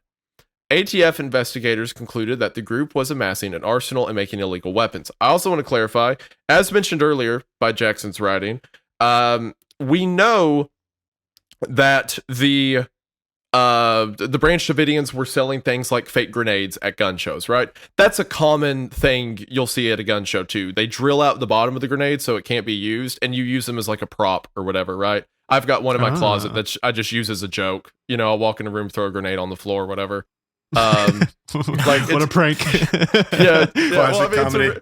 It's a real for your life. So for like 2 seconds, it's pretty funny for me. But like that's just a common thing, right? There is no way, I promise you, that people who actually get hand grenades, there is no way they are ordering them through UPS. Like you are not getting real explosives delivered through the mail. You get them through other channels. So what really happened is there was black powder in a crate used for, I've heard black powder / gunpowder, depending on who tells the report. If it's black powder, they couldn't even use that for like modern rifle reloading. It'd have to be for like muskets or whatever, right? So it's black powder for like old muskets or whatever, and then fake grenades for gun shows. So some UPS drivers like, yeah, these guys are building bombs. I found the stuff in my truck. And the ATF, who should know better and do know better, are like, oh, well, this seems like a problem. Let's make it into one. Well, what if they were using revolutionary style weaponry to like take on the government? That would be they get their blunderbuss out and David Koresh is like, fire! It's like a line of soldiers at the top of the fort. Like they've got a reload for 20 boy. minutes now. Dun, dun, dun, dun, dun. I do want to clarify before I like, because I'm going to get aggressive about the ATF in this. I just feel it coming. I want to clarify that because it sounds like I'm just on their side, and I think the Branch Davidians do nothing wrong. I want to clarify. David Koresh was an evil person. I think he should have been shot. I have no remorse for hurting people like that. They need it. Yeah. The issue is David Koresh was an insane cult leader, and the ATF is a tax-funded government agency who's supposed to keep us safe. I'm not like mad over a cult leader being a bad guy. I'm mad over the people who are paid to protect us being bad guys. Because they're supposed to be better. So that's when I get more upset about the ATF than Koresh, it's not because I think Koresh deserves any remorse. I would have killed that guy. I'm just saying that I think the ATF deserves more scrutiny than a cult leader. I'm right? not like you said. I think that was a pretty good point. How they're paid by us to keep. Well, I'm not American, first of all, so I've got no skin in the game. Yeah. No, you pay them. Okay, sweet. Just for fun. No, technically I do, right? Because anyway, kinda. Yeah. Regardless, they're paid to keep us safe. I'm not fully convinced that storming the compound and killing a whole bunch of children, women, and stuff like the cult members per se was done in our best interest or for our safety. Like Isaiah said, totally fine with David Koresh dying. Like, absolutely, yeah. That is in our best interests, realistically, and for the public safety, 100%. Totally fine with that. I just think they overextended to kind of an insane degree. That's my personal feelings. Their methods of going about a problem that they made much bigger than it actually was, but a problem that needed to be addressed. Their methods of going about it were far beyond the justification for what happened, right? Because we'll talk about later as we get into the details. We can start getting there. Like we've got the catalyst for what it was. Like they now have this compelling evidence that they might be making bombs and fucking muskets out the wazoo or something. So the ATF's got like reasonable suspicion on them. And the ATF suspected they weren't paying their taxes, which was illegal. So they then put them in their crosshair, basically. So Koresh was aware that the ATF was investigating them, offered them to come and go through their paperwork. ATF declines. They then rent out one of the houses on the side of the road of the near Mount Carmel undercover. Like they pretend to be college students, and one of the agents, Robert Rodriguez, took part in Branch Davidian sermons, and Koresh was aware that Rodriguez was undercover, but decided to let him continue what he was doing for whatever fucking reason, and he wrote a findings report stating he had seen weapon parts that could indicate they were making illegal weapons. So that was used alongside a noise complaint from a neighbor to obtain a search warrant, and then listed in the report that they had seen that there was like child abuse and the possibility that the Branch Davidians were making drugs. And even though CPS had already investigated those claims and that the lab had been found on the property was taken away, they still claimed that they needed to raid Mount Carmel since David Koresh never came out of the property, which was untrue, as Koresh often left the compound to work, eat, and play with his band. The ATF received that warrant that they were looking for, and they received that warrant that they were legally required to have, and then carried it out on February 28th of 1993. So that gives us the groundwork for how they got to the raid. Yeah. Also, it's important to mention that initially when they heard the ATF was investigating, the sheriff and Koresh offered the ATF agents to come investigate, and they said, no, we're not interested. And then they plant an undercover guy, which is why Koresh is like, okay, fine, like you can stay. Because he already invited them in once, right? Everything they were doing was above board. And then from there, the ATF just keeps lying. They're like, yeah, he never leaves the property. That's why we have to do it at the property with the women and children. Even though, again, that's a lie. He goes out to play with bands all the time. They could have just waited. They used when David Koresh called the police to come retrieve a meth lab he found on Mount Carmel, they used that as evidence that maybe Koresh is making meth. That report that was mentioned that Rodriguez sent in saying that there were illegal weapons is a horrific report. He literally gets facts wrong. Like, he says they had upper and lower receivers of AK-47s. Yeah. AK-47s don't have upper and lower receivers. It's just a one-piece receiver. Like, the ATF agent who's supposed to be investigating doesn't understand guns, as he's writing in there. And his reason for saying he thinks they're building illegal weapons is that there were weapon parts. Like, yeah, it's so frustrating how many things were purposely overstepped or like ran through the ringer so that the ATF could get a publicity win after they shot a wife and child at Ruby Ridge. It's very frustrating. Exactly. Yeah. It's also funny to me that they did the whole college student house rent out scheme. Yeah. Like, what they just put their hats on backwards, like, hey, guys, we're kind of looking to rent this place out. What's especially funny, apparently, according to members, all the agents were like 40 years old and they never left the house. So they're like, yo, we're college students, bro, what's good? And then they sat in the house window for like hours on end. So everyone's like, are those just feds? I mean, what if the inverse happened and they didn't even do the investigation? They just got so into character they were doing like keg stands out on the lawn and stuff like that. Just fucking going wild. Blasting music. Fuck you, old man, we're free. Stressing over their thesis papers and shit like that for a subject they're not even taking. I gotta get to school, man. And then one day, one of them, Rodriguez, comes over, a 40-year-old man. He's like, yo, I'm from college. Can I sit in with you guys? What's up, dudes? Yeah. What's up, bros? This shit is like super rad. I'm looking to just kind of take a peeperooski in here. Yeah, he's fucking like Stan from American Dad. He's wearing like a 3-piece suit with an American flag badge pin. All right. So now we're getting to the depressing part. One thing I want to mention is the ATF, in preparation for February 28th, was running training grounds on a 1-for-1 recreation of the cult compound at a nearby military base. So they ran this drill on the compound over and over, like how they were going to breach the windows, how they were going to get in. The day of the raid, they were so prepped for a gunfight that they wrote their blood type on their wrist and neck. That way, if they got shot and were unconscious, they could get hooked up real quick. Wouldn't that be normal procedure for like raids though? Surely, not like it's not normal for like ATF or like police doing stuff. There's like some special ops guys who go to that level, like, you know, something like that will be done.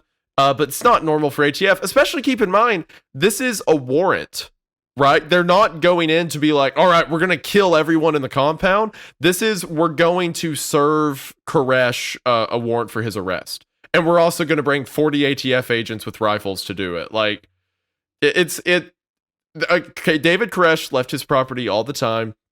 He offered to let the ATF come in, do what they want, and they're immediately jumping to the most militaristic action possible. On February the 28th, 1993, Jim Peeler, a cameraman for Waco's KWTX-TV, encountered a U.S. mail carrier named David Jones. Peeler was searching for the Davidian residence, aware that a raid was imminent that day.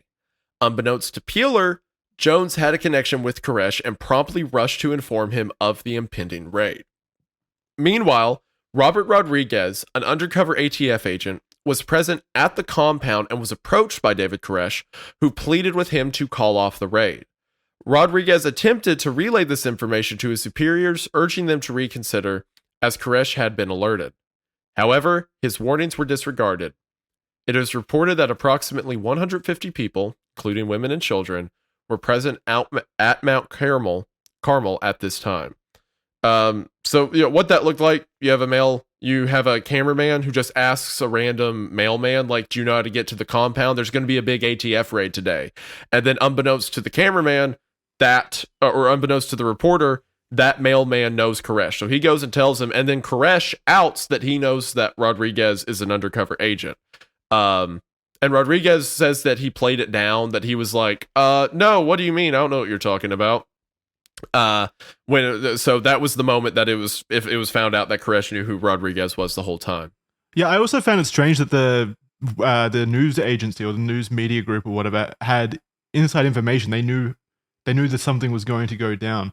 Isn't that convenient? Isn't that convenient that the ATF, who definitely doesn't need a publicity helping, told the local camera crews that they were going to be doing a big raid that day. Like, hey, you're going to want to come see this shit. It's going to get wild. Like, come on. Yeah. This definitely isn't a publicity stunt, guys. It's definitely not why we're going over the top. By the way, bring cameras. Yeah. That's definitely crazy. not why we're endangering the lives of this many kids anyway, by putting them in the middle of what we expect to be a gunfight.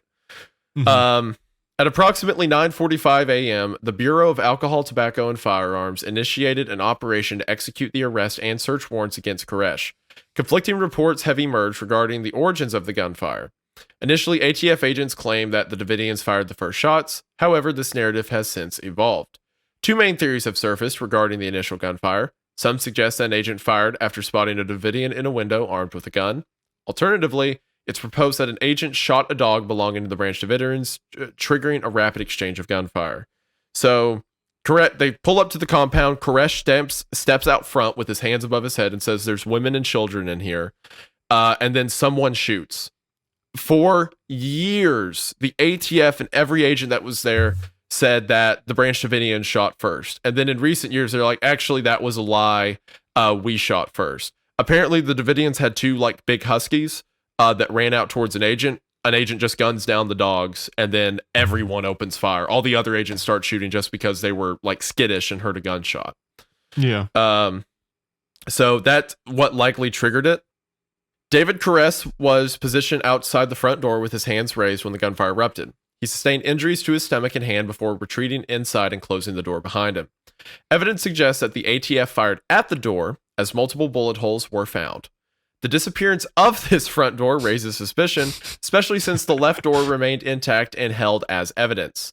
There's direct testimony from an agent who contradicted his initial report, indicating that he witnessed other agents loading the right door into the back of a U-Haul.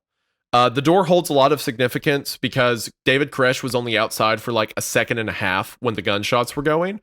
So if the gunshots started and there were a bunch of bullet holes in the right door, it would point to agents firing at Koresh, an unarmed man, as soon as the gunfire started, right? When the ATF's official story is that David Koresh was just caught in the crossfire. But if there's a bunch of bullet holes right behind him, then they were definitely gunning for him. And then the door just disappears, never shows up. Actually, as a matter of fact, I believe that door was actually found years later in an evidence lockup. I've seen a picture of what's supposedly the door, and it's full of bullet holes, if it is the door. I'll try to find a picture for you, Jackson, but okay. Yeah. So, but it looks like they just got rid of evidence as soon as it was over. Are you sure that's not the left door? Because I know the left door exists currently and is still held as evidence. The images I've seen have claimed it to be the right door, but again, I don't know if that's verified or not. It could be the left door and just people saying like, "Oh, this is the right door," aren't the ATF evil or whatever. Why doesn't the government just tell us what happened to the door, please? What door? There was never a door. What are you talking about? You're crazy. There was only a left door there to begin with. Yeah, the Branch Davidians famously known for their one-door policy. Jackson, come on. Well, they do. It is said in my script even that they had an open door policy. So maybe they weren't even getting doors on the that was a good one. That was pretty good. All right. On the first day of the confrontation, Wayne Martin, a Branch Davidian, made a desperate call to the police, pleading with the agents to cease their gunfire due to the presence of women and children inside the building, who were at risk. Another member, Cooper, echoed Martin's sentiment, asserting his right to self-defense as the agents initiated the shooting. After an intense exchange lasting 2.5 hours, which only ceased because the agents ran out of ammunition. Despite the hostility, basically the ATF agents made their way up to the second floor windows, breach the windows, go inside. 2 ATF agents die up there. A couple more die on the ground. You can actually see on video of like bullets flying out of the wall along where an agent is, and he gets shot and falls off the roof. Yeah. A few more Davidians died inside. There was a big gunfight inside, and then all the ATF agents evac'd, and like you mentioned, only quit firing because they ran out of bullets. Yeah. Despite the hostility, there's footage of them carrying away their wounded and stuff like that, and very confronting. It was all imagery on TV, right? Yeah, it was wild. Despite the hostility, the Davidians allowed the ATF agents to retrieve their wounded and deceased comrades. However, as the Davidians returned inside after burying their dead in the Mount Carmel Cemetery, an ATF agent fatally shot one of them. The circumstances surrounding this incident remain unconfirmed, with reports suggesting that the Davidian may have initiated gunfire toward the ATF. On the first day, 4 agents were killed and 16 were injured. Additionally, 6 Davidians reportedly lost their lives, with many more sustaining injuries. Of course, the exact number is hard to know because of where the story ends up. So yeah, they had so during this time, the Davidians buried 5 dead, and then an ATF agent shoots one of them. All the Davidians say that guy just was holding a shovel. ATF agent says it was a gun. It's still argued. Obviously, the official report's still that he had a gun, but the FBI hostage rescue team assumed control of the situation following the initial ATF confrontation. David Koresh took to calling local news stations, granting interviews to what is that word? Elucidate? Elucidate. It just means educate. That's a good word. That is a good word. All right. Granting interviews to elucidate the circumstances. He recounted how the ATF arrived at the property in heavily armed vehicles, shouting commands that he couldn't discern. Koresh emphasized that while his group possessed weapons, they had no intention of using them, but rather sought peaceful resolution. He asserted that the ATF's failure to comprehend their beliefs led to violent encounter. Koresh adamantly claimed that the ATF initiated the gunfire, prompting him to plead for dialogue and cessation of violence. Recordings of these interviews captured Koresh's cries of pain and insistence on his right to self-defense. So he makes a bunch of videos to the news, basically explaining what happened. In response to Koresh's media outreach, the ATF severed phone lines and established a single communication channel between negotiators and Koresh. Over the ensuing hours, Koresh engaged in extensive discussions with FBI negotiators, delving into topics ranging from his family to religious beliefs and beyond. The ATF anticipated that the Branch Davidians would either resort to mass hang up or exit Mount Carmel voluntarily. However, with their apocalyptic beliefs centered around the second coming of Christ, the Davidians had stocked ample supplies to endure a prolonged standoff. Yeah, they were doomsday cult. Of course they were. Of course. Yeah, and also, like, their whole thing is that they were afraid of the armies of Babylon. Like, Koresh had taught for years that one day the evil armies of the world will come to attack them, and they have to be ready. So guess what happens when 40 federal agents roll up and start shooting at them? Everyone's like, wow, Koresh was right. Yeah, that's the most annoying thing about this situation is, like, you inadvertently kind of proved him right, at least to his followers and stuff like that. Yeah. Like, holy shit. There were right. FBI investigators after this was over that's like, maybe we are the armies of Babylon. Maybe that's what happened. In an attempt to negotiate surrender, David Koresh offered to turn himself in if the ATF broadcasted a 1-hour taped sermon of his on the radio. Despite complying with this request, Koresh then informed FBI that he had received divine guidance indicating that he was not yet meant to surrender. This move, by the way, would be the ATF's justification for a lot of what happened. They'd say, oh, well, he lied to us once, right? This decision frustrated the FBI, leading to speculation during a press conference about Koresh's purported conversations with God. When asked if they believed Koresh was indeed communicating with God, FBI officials responded with a measured acknowledgement that Koresh likely believed he was, punctuated by audible laughter in the background. Just fucking laughing just laughing at him. Yeah.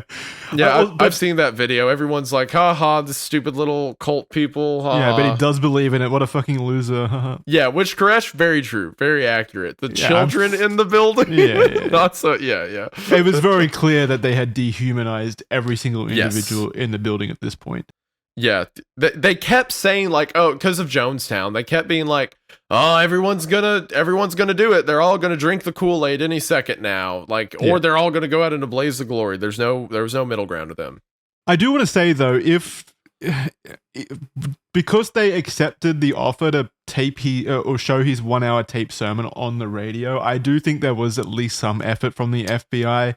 I think to end it, yeah. Yeah, I think they had realized it at this point that they had already botched this up significantly. 4 agents were dead, and there was a lot of life lost. And they went into this thinking this was going to be an easy PR win, obviously, because they had sent the word to the media and stuff like that. And clearly, we saved the kids. Yeah, clearly it's now turned into a multi-day siege. So then they're probably regretting their decisions at this point. So I do think they were desperate to end this without further loss of life, but. David Koresh, I think, made the fatal mistake of not giving himself up and instead reneging on their deal that they made. I think that was kind of a pivotal mistake in all of this because I kind of get it from the FBI's point. Like they're like, well, clearly this guy's not playing fair with us anymore. But they had put themselves in this situation, of course, as well. So it's hard to. It's a question of how insane he is, right? Because if he's lucid of this, then yeah, absolutely. Just evil, made a deal, didn't want to let his people go. Others argue that maybe he had some like episode in the midst of this and thought God was speaking to him again. I tend to go more so that he just didn't want to give up, didn't want to walk out. But yeah, that decision on both sides would lead to what comes shortly. As the standoff persisted at the compound, the FBI employed tactics such as cutting off power to the facility and engaging in confrontational behaviors towards Branch Davidians observing from windows. During a call with an FBI negotiator, Branch Davidian Steve Schneider expressed bewilderment, questioning who was in control of the individuals outside the compound. He described them engaging in lewd gestures, which made the Branch Davidians wary of surrendering to the FBI. Despite the tense situation, David Koresh expressed willingness to allow anyone who wished to leave the compound to do so. Several mothers and children took this opportunity to depart, but upon exiting, the women were promptly arrested and the children were separated for interrogation. So, the lewd gestures, apparently a bunch of ATF agents were like getting naked and like bending over in front of the windows. What? Okay, I didn't read that. The agents were like pulling down their pants and spreading their butt cheeks to the windows and stuff like that. What the fuck? They were like hip thrusting in the air. Spent well. Someone got in the tank at one point and started driving over the graves they had just made. Yeah. Of the 5 dead. I did read that. Yeah. So you've got this cult of like, you know, comparatively conservative Christian's not the word for it, but they think they're Christian. They're sitting in the windows and then they see a bunch of federal agents mooning them and driving over graves and stuff like that. And then a few of the women go out and they watch from the window as the moms are tackled and arrested and the kids taken away. And it's like, yeah, I'll surrender to those guys. What could possibly go wrong? Yeah. Yeah, there's clearly not much good faith going on from the FBI side on the outside, like antagonizing them.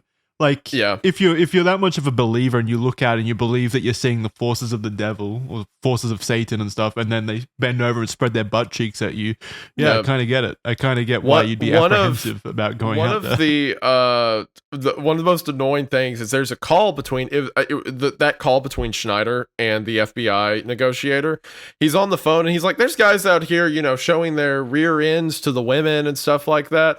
And the FBI's response, or the negotiator's response, is he's like, "Oh well, you know, boys, boys will be boys. Boys will be boys." Who doesn't goat see a window during a very intense shootout occasionally? You know what I'm saying, gentlemen? Yeah, we've all been there. Who among us is innocent? Yeah, it was a bonding exercise. God damn it!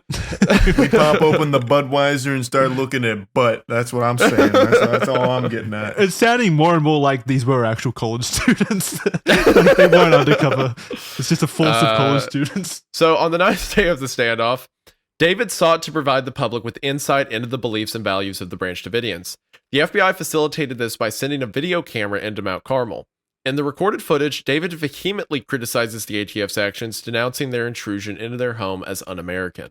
He emphasizes his commitment to defending his family, showcasing the presence of young children in the room. Despite David's efforts to share these videos with the public, the FBI opted not to release them, fearing as they would generate sympathy and support for the Branch Davidians.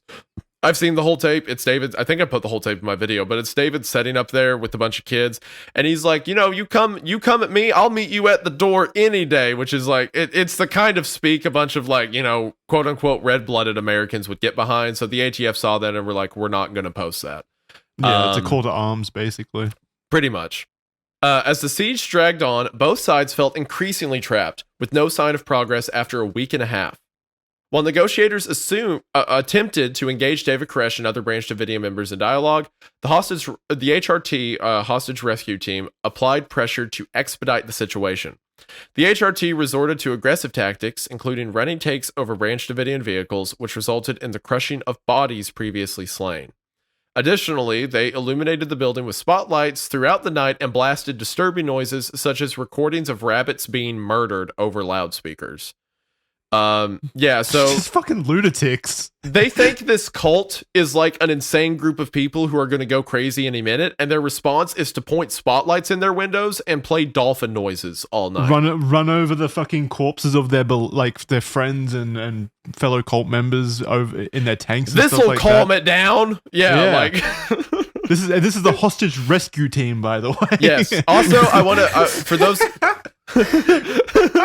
Don't worry, we'll get you out of there.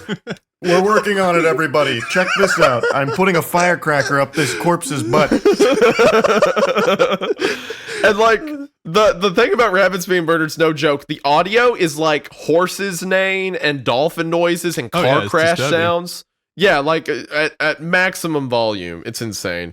Like these are the same guys who are flashing who wrote women. the textbook on this fucking hostage like strategy? I also want to mention this is by the book. I'll tell you right now. If I'm trying to rescue hostages, I gotta get them off their guards. So I gotta surprise them with fucking jump scares and horse noises. The HRT team that was here was the same team that was at Ruby Ridge, by the way. Oh, fantastic! Yes, fantastic. The same shooter. His name was Lon Horiuchi. Who shot Vicky Weaver, the woman, at Ruby Ridge, the end of the standoff. He was posted up at a building down the road with a sniper rifle, and many say that he is the one who fired at that guy who was walking back in with the shovel. From the funeral. Yeah, no, actually, sorry, that was an ATF one. Later in the story, he's accused of shooting people at the end of everything that goes down. So they literally put the same people on the same guns as they did back at Ruby Ridge. They're like, yep, we'll just copy paste. What's the worst that could happen? And then you get stuff like this. Oh, play animal noises. That'll calm them down. Again, they came here intending to like smooth over their reputational damage they suffered during the Ruby They Ridge look like incident. fucking maniacs. Yeah. Guys, news cameras, this will fix everything. Quickly, spread your ass cheeks. That it was around this point that they made the news crew stand like 3 miles back further up the road so they could just catch brief glimpses of this. Yeah, They're like, this isn't going the way we planned. Get everyone out of here. News cameras, come here. We're going to fix our reputation. All right, if you could stand 3 miles that way and listen to the goat noises all night, that'd be great. News guys, come here. We're repairing the damage. And then they get naked and start like mooning the cameras and stuff like that. Do you see what I mean? That I get so upset with the ATF. Yes, how did it come to this? This is why I'm mad. Okay. They're so out of touch. Like, I don't understand how much more out of touch you could be. It gets worse. You're about to find out. Yeah, I know. Yeah, you did write this. Yeah. Despite objection, the theoretical you in the audience, you are going to find out. Despite objections from negotiators who warned against escalating tensions, these tactics were widely reported in the media. It appeared that the FBI strategy aimed to push the Branch Davidians to their breaking point, perhaps hoping to provoke a response that would justify a forceful intervention. In addition to cutting off power, water lines to Mount Carmel were also severed. Compounding the situation, 2 of the compound's water tanks were damaged during the initial gunfire, leaving the entire complex reliant on a single tank for survival. Yeah, starve them out, make them desperate. That'll end well. Yeah. That was a strategy. It's a dumb strategy, but continue. Oh, I will add, the night that they cut power, like totally to the compound, the reason they did is because to combat the noises, David Koresh set up a bunch of loudspeakers and started playing his guitar out of the top window. He was putting on a rock show? Yeah, God, to that's so combat much cooler. Shit. So imagine this: the ATF has like spotlights on them playing like loud animal noises, and then you hear ba-da-da-da-da-da, like he was standing in the top window playing for all the news that cameras. Smoke on the water. Yeah. I've seen the recording. He was playing some old rock song. I forget which one it was. I think it was a Vietnam song, like All Around the Watchtower or something. If it's something like that, yeah, like makes sense. Which could you imagine? Like David Koresh, evil person, but objectively, that one moment is neat. What if he comes out and starts shredding and it brings everyone together? Like the ATF agents lay down their weapons. It's like that Pepsi commercial. Yeah. The power of rock unites us. But they cut the power when he started doing that. So anyway, the area surrounding the compound had transformed into something resembling a tourist attraction, with the FBI set up drawing crowds. Merchandise stalls, food vendors, and curious members of the public gathered, snapping photos and staging protests. I've seen pictures from that event. They had dogs wearing ATF uniforms. People were wearing shirts that's like kids were wearing t-shirts that said like, please don't shoot me and stuff like that. They were selling hot dogs. It was so weird. That is so America, by the way. There's a fucking military raid going on, and they set up a little market at the front. Yep. Like, they're like, there's people like getting photos in front of news crews. There are a bunch of people dressed up as ATF agents walking around like, see any dogs? I'm gonna shoot them. If you got a dog, I'm gonna shoot it. Like, yeah. Merchandise stalls, food vendors, and curious members of the public gathered, snapping photos and staging protest. However, amidst this spectacle, the FBI had effectively limited media access, pushing reporters back so they could see the compound but not hear the ongoing events. Despite the media blackout, public opinion on the situation was plentiful, with many expressing their views on how it should be resolved. U.S. Attorney Janet Reno urgently briefed President Bill Clinton on the escalating crisis at Waco, stressing the need for swift resolution and dismissing his suggestion to wait it out. Reno raised concerns about alleged child abuse occurring at the facility despite a lack of concrete evidence supporting these claims. Ultimately, she obtained approval to bring an end to the siege by any means necessary. It's also to be mentioned, the narrative that Reno pushed forward to Bill Clinton is that as the siege was going on, children were actively being like molested and abused inside of the at gunpoint, they were doing that. Yeah. Yeah, it's like, we got to go in there and kill everyone. They're molesting children. Kill the children too, though. Like, what the fuck? Yeah, it's absurdist. But yeah, anyway, I could talk about it forever, but to continue. On April 14th, David Koresh penned a letter claiming to have received his final communication from God. He indicated that he was diligently working on interpreting the 7 seals and expressed optimism that the situation could be peacefully resolved without any loss of life. However, the FBI asserted during testimony that negotiations had reached a stalemate, viewing Koresh's letter and writings as a mere delaying tactic. Despite their awareness that Koresh had completed the interpretation of the first seal and even provided typewriter ribbons to corroborate this, they ultimately perceived his actions to be based around the stalling of the siege. So he's like, before I go to jail, I want to write my last statement basically about the Bible. And the FBI, which to their credit, he did lie once. He did say, if you put this out, I'll give up.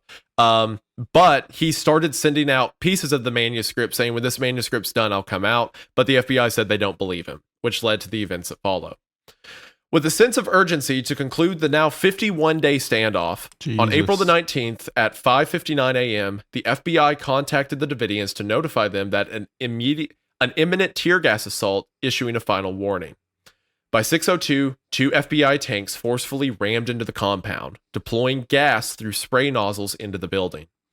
At 6:04 a.m., the Davidians retaliated by opening fire, prompting women and children to seek refuge in a bunker within the structure, as the gas mask provided did not fit the children. Ah, man. Meanwhile, that seems like such a big blunder that they didn't make child-sized gas masks. End of the world kind of people. Yeah, probably. I think they just bought surplus stuff, and military surplus doesn't have child size. But yeah, it unfortunate. I hate this part of it. Okay. Amidst the chaos, a white flag was raised upstairs with the banner requesting the repair of phone lines. In response, the FBI broadcasted an announcement urging the Davidians to surrender by exiting the compound. However, it later emerged that their attempt to contact the FBI was prompted by the destruction of the bunker's entrance by the tank. Yeah, so they literally couldn't leave. They couldn't leave. All of the women and children went into a bunker to escape the tear gas, and then a tank broke the entrance, so no one could get out. That's the reason that the men wouldn't leave the building in the midst of what happened, because they were trying to get the women out. As a matter of fact, most of the bodies that were recovered around the entrance to that door, as the men were trying to find a way to open it. Gosh, man. Around midday, Mount Carmel was engulfed in flames. Despite efforts by firefighters to reach the building, they were halted at the scene due to concerns of potential gunfire. The fire spread rapidly, consuming the structure entirely. In the aftermath, bodies recovered were largely unrecognizable, with indications suggesting that many men had attempted to save women and children sheltered in the bunker during their final moments. Women and children appeared to have succumbed to a combination of suffocation and poisoning from tear gas exposure. Some individuals bore gunshot wounds, suggesting possible acts of mercy killing. Several of the gas that was being burned in the air can cause cyanide-like effects. A bunch of the kids were found dead in states of convulsion and muscle tearing, as if they were having violent seizing and very, very painful death. And remember, the ATF was sending, but the ATF and FBI were there to save the children. To save the kids. Yeah.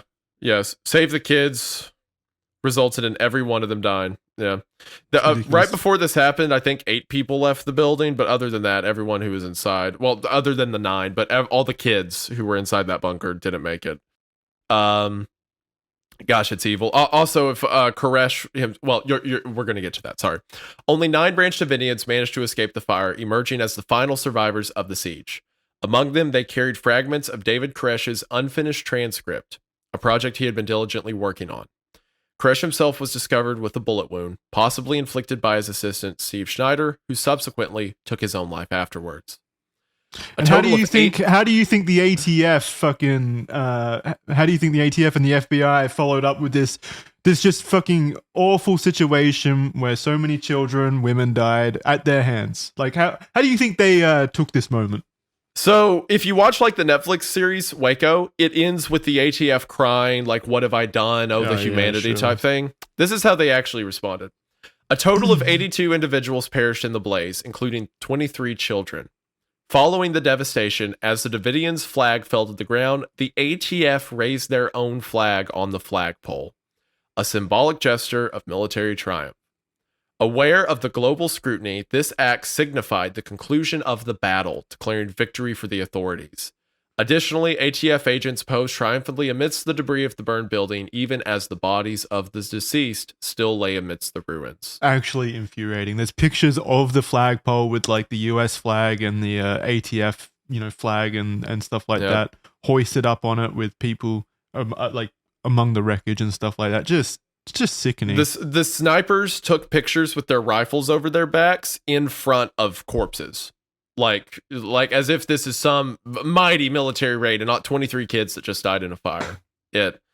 Gosh, it makes me sick. And your own citizens, by the way, citizens. This is the part that makes me insane, right? Okay, so there's several points in history where governments have screwed up, and hopefully they're later like, yeah, that was a bad point in history, right? Like, for example, let's take something like Vietnam, right? A lot of government officials now recognize a lot of what we did in Vietnam was bad, right? Whatever.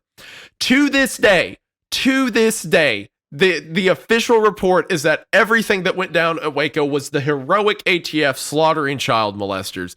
And it's a shame some of them had to die, but really we saved the day at the end of it.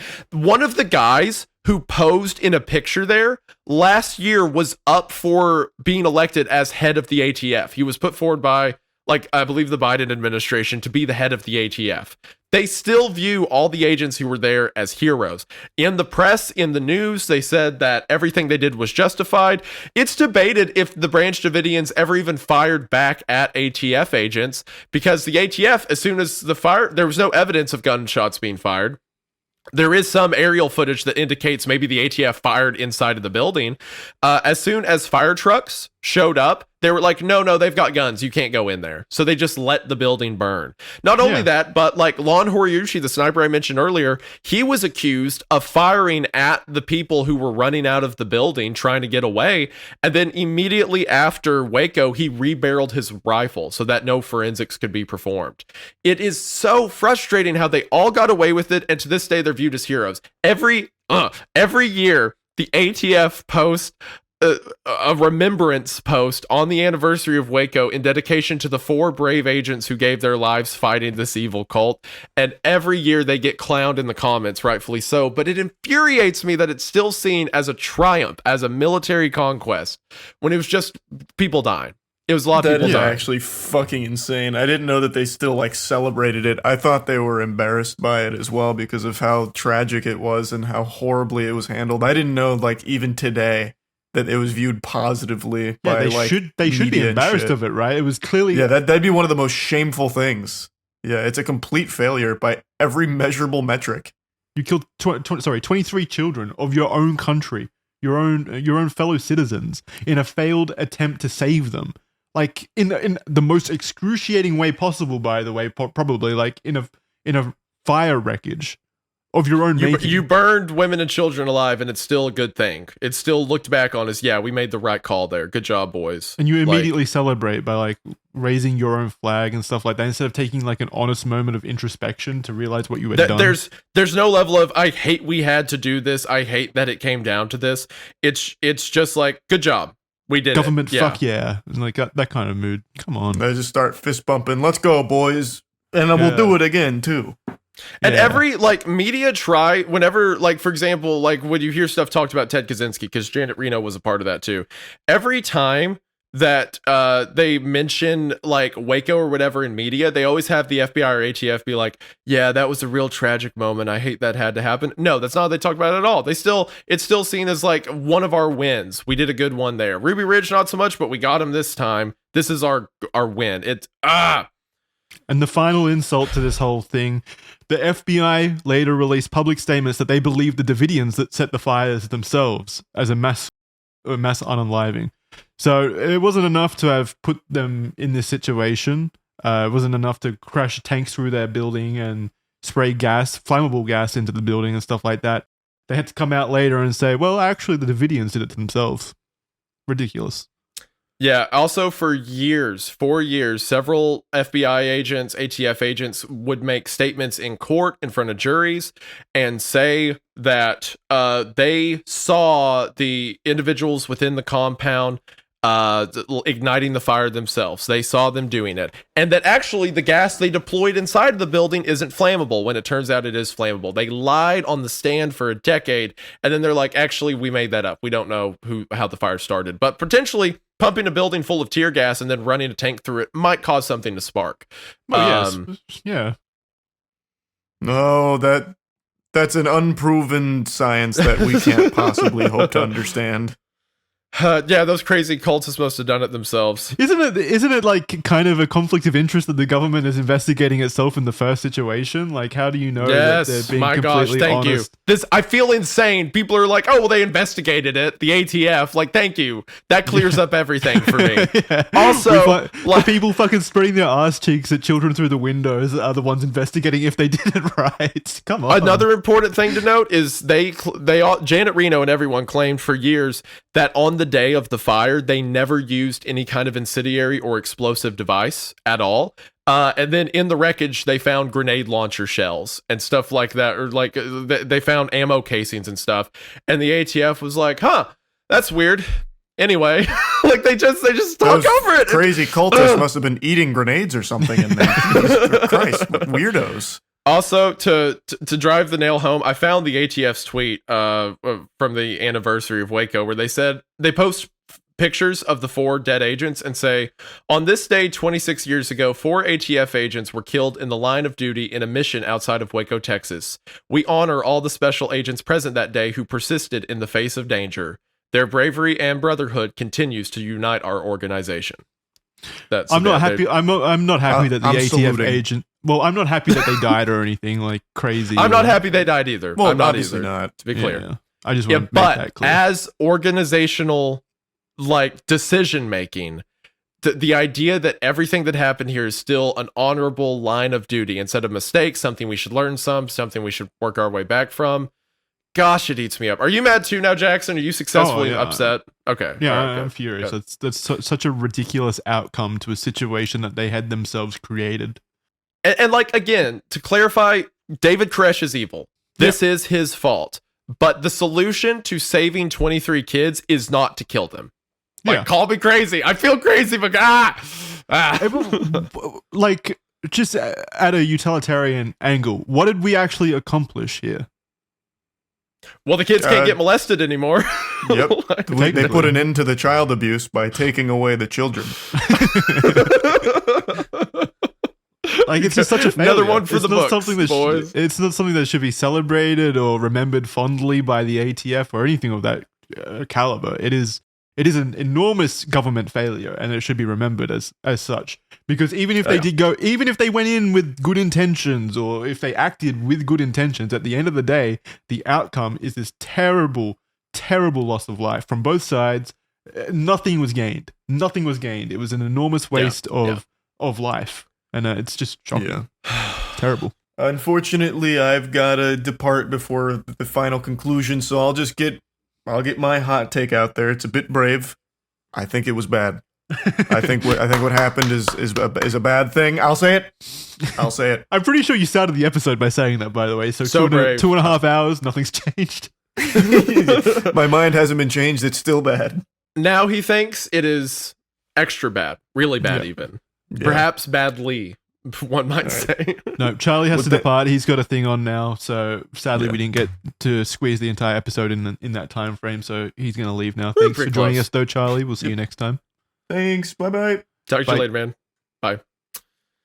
All right, so my friend Jackson, would you like to close us out with the ending here? We'll end the episode talking about the fire itself, the investigation into the fire and the aftermath. So several surviving Branch Davidians maintain their innocence, denying any involvement in starting the fire. However, a panel of arson investigators contradicts this assertion, concluding that the Davidians ignited fires simultaneously at 3 different locations within the compound itself. Listening devices installed in the compound on April 19th captured members discussing phrases such as "spread the fuel" and "light it when the tanks get here," which was presented as evidence of their intent to start a fire. Survivors argued that these conversations likely pertained to the preparation of Molotov cocktails. During subsequent trials, juries struggled to discern the words captured by the audio recordings due to their muffled quality. So, the jury couldn't determine whether or not those phrases were actually I've heard the audio recordings, and you can hear the word. I think I could hear like tank and stuff, but it's very muffled. But the ATF presents it as, here is them saying, "spread the fuel and light it when the tank gets here." So, like, the jury was like, I guess, but it's hard to know. And also, like, I could see them making Molotov cocktails. Mm-hmm. Again, none of this would happen had the building not been full with CS gas and tanks ran into it. Exactly. Like, the strategy to ram the tanks into the building in the first place is such an I feel like it's just such a massive leap in aggression, like to force tanks in. And at the end of the day, what would it have, like, waiting a few more weeks or something like that, or employing some other tactic than just immediately forcing their hands? Anything besides killing kids, right? Yeah. And like Koresh was sending out pieces of the manuscript. I think he had like 7 pages left of a 90-page thing or whatever when they brought it out to investigators. Koresh, right before, he had asked for 2 more weeks, 3 days before, right? So I think, yes, he's lied to you before, sure. But maybe give it 10 more days before you kill 23 kids. Just a thought. Yeah, or even if it's not directly them killing the kids. Let's say that the Davidians did start the fire. Like 10 more days before forcing their hand or putting them in a position where they need to make that massive jump. I just feel like there's so many different, but probably better ways to have ended this, even given the circumstances. The tear gas deployed by the FBI contained CS gas, which is flammable. Initially, the FBI vehemently denied the use of pyrotechnic grenades on that day. However, in 1999, the FBI reversed its stance and acknowledged the possibility that pyrotechnic devices were employed. So they were like, "Psych, we actually did." The possibility. Yeah, the possibility. How do what you a not wild know? word. How do you not know what equipment you're using? You do. I don't know. Maybe there was some power. I don't know. It's like, it's fucking Christ. Even if also, that is true that you saying didn't know, what a massive like self-report on your governmental like quality. Oops. Yeah. There's video footage. So there's a plane flying above it that day getting video footage, and it had a thermal camera, and you can see like heat flashes by the ATF's tanks, implying the ATF agents were firing shots. Many think that the ATF were shooting people trying to leave the building. Which, like, my word, dude. Yeah. Shooting retreating individuals. If that's true. Yeah, shooting just people trying to get out of a fire. I mean, that's a war crime. Yes, it is. And not to mention, like I said, the same guy who shot Vicky Weaver had his rifle rebarreled right afterwards, so no one could tell what happened. Yeah, there's just so many sketchy things about this whole ending part. Yeah. Additionally, 40mm grenade casings were discovered amidst the wreckage, further complicating the investigation. Investigations done by John Danforth, lawyer and former Republican, in 2000 found that the US government did not cause the fire, nor did it shoot at the compound. So, I mean, he's a government figure. Investigations done by government agents Yeah. says government agents did nothing wrong. Yeah. Yeah, that's how that reads.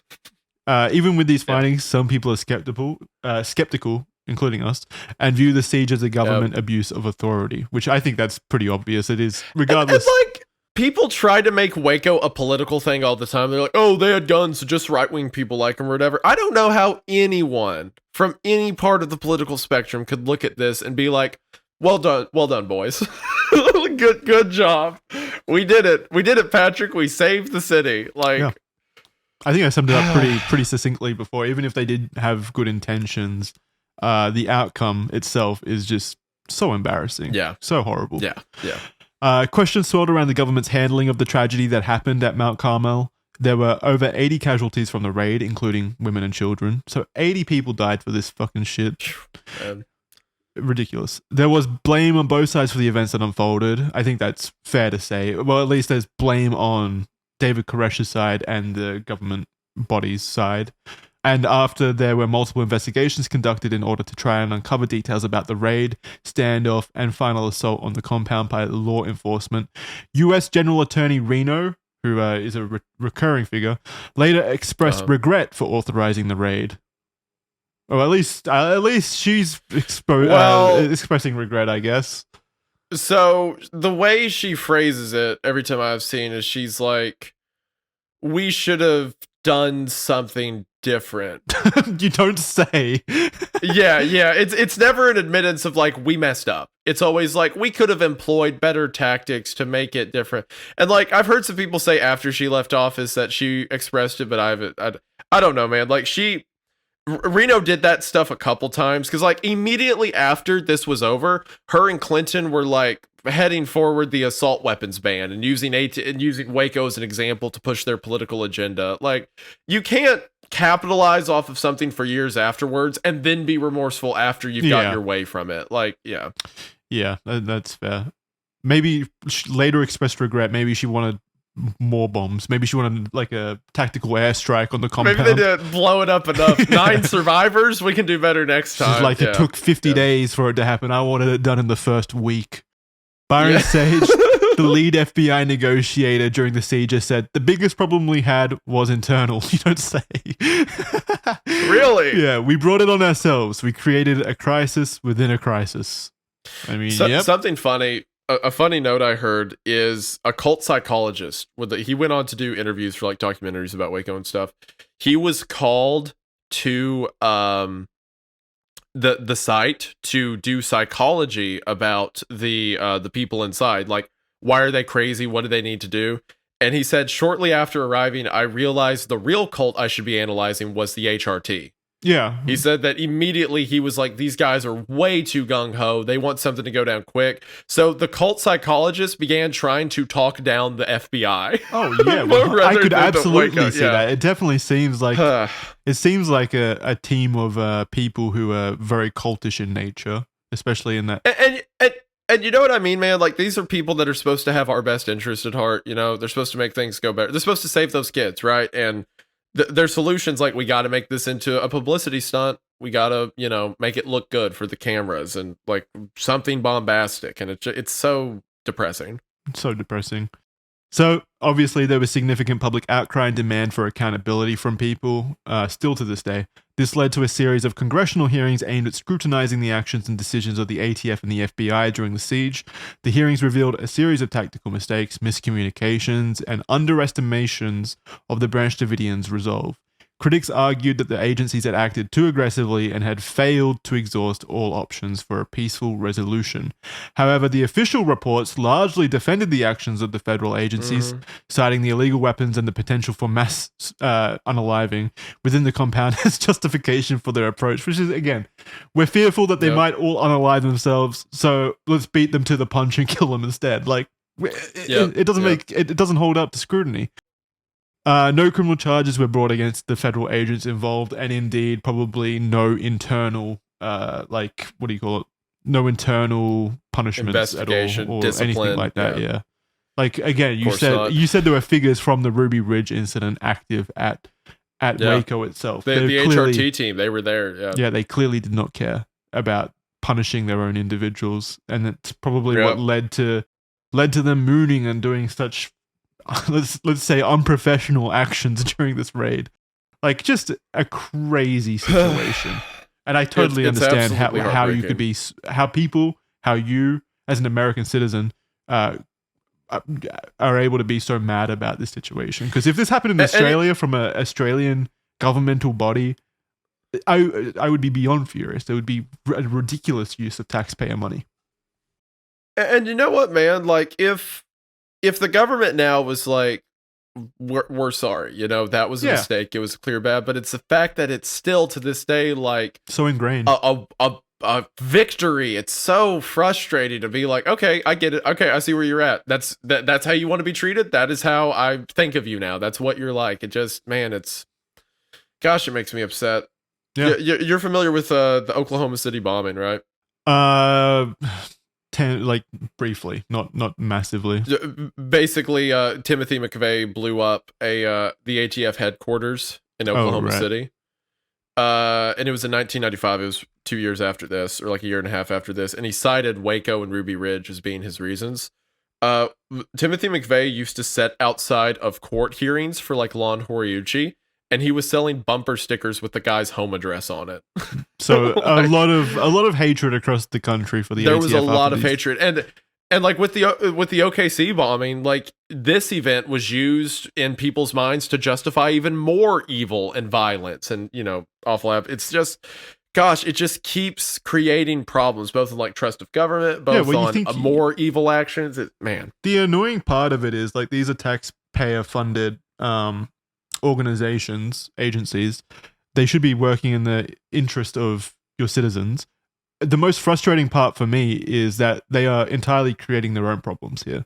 Like this is all actions that they have done by themselves, and like you said, they don't learn from it. They don't open up to the American people and say, yeah, this was a mistake. We fucked up. This was bad. We're taking measures to be an agency that you can be proud of, or we're trying to become an agency now that you can be happy for your taxpayer money to be sent towards. There's none of that sort. It's just like, think about it this way. They want to be scary, I think. They want it. You're right. They want to have that power. They want to be like, we can do what we want, and you're just gonna have to deal with it, right? We can be the big guys on the block. We don't like it when we're not treated like the military in an invading country, right? So think about it this way. There's a group in Texas that they've been investigated by CPS. All reports have turned out they can't find any evidence of child abuse, right? Again, David Koresh is a monster, but legally, like, they can't get anything on him. So the ATF hears that they have grenades, even though the ATF knows better and knows those aren't actual grenades. But the ATF hears this, uses this as justification in their head for a PR campaign. So they decide to start staking out the property and getting a federal warrant to go just arrest a guy. They go in making like guns blazing as loud as they can, cause this big scene, and then they begin to stress out over how quickly they need the scene to end. Every step of the way, they set up a problem and then they handled it poorly over and over. It's still a victory. It's still the ATF flag ran up on the flagpole. Like, it sounds like they could have, from the reports that I had read, it sounds like they could have very easily arrested him in an isolated way when he was outside of the compound. This guy went to karaoke bars twice a week. And the federal agents across the street who have been watching him for half a year, or like 4 months, however long it was, they know that. So how about, rather than investing the supposed child molester in a doomsday cult, as you call it, with all the children, maybe wait for him to be alone, just arrest the guy, deal with it like normal people, or maybe take him and the sheriff up on their offer to investigate the property directly. Sure, you may not believe the child stuff, but you can see the gun operation, see that it's legitimate, right? Like, maybe do anything other than make a problem for yourself that you get to solve and seem like the superhero. And even when you don't, and even when you kill a lot of people, you'll just lie about the events and say that you were the good guys. Yeah. Man. So annoying. I totally the hate is justified. I didn't mean to get heated. No. That's completely fine. And if there's people in the comments, or are there people out there that would disagree with this assessment? Are there like ATF defenders out there that you've seen? There are. I've seen them a lot. I've seen guys who are like, very, very pro-military, very pro-government. They're like, well, they're keeping us safe. And yes, this is David Koresh's fault. And I want to clarify, David Koresh is the villain here. He's the evil guy. But I am not disheartened by the evil of a cult leader. I'm disheartened by the evil of the people that's supposed to keep me safe. Like, I don't hold Koresh to the standard I hold our government to, obviously. So I care more about scrutinizing them than a guy who thought he was like the Lamb of God or whatever, that he was the returned Christ. Duh. So, but there are people out there who are like, well, it's so much so Koresh's fault that the ATF's justified in their actions because these guys were freakish, cult people that we just had to get rid of them, right? If you watch news reports from the time, there's people calling into news stations like, I think they should just go in there and wipe them out. I think they should just take them out one by one. 23 blah, blah, children, blah. Like, the people that are apparently being molested and victimized themselves, and you're talking about storming in there and just gunning them down. That's actual psychopath analysis.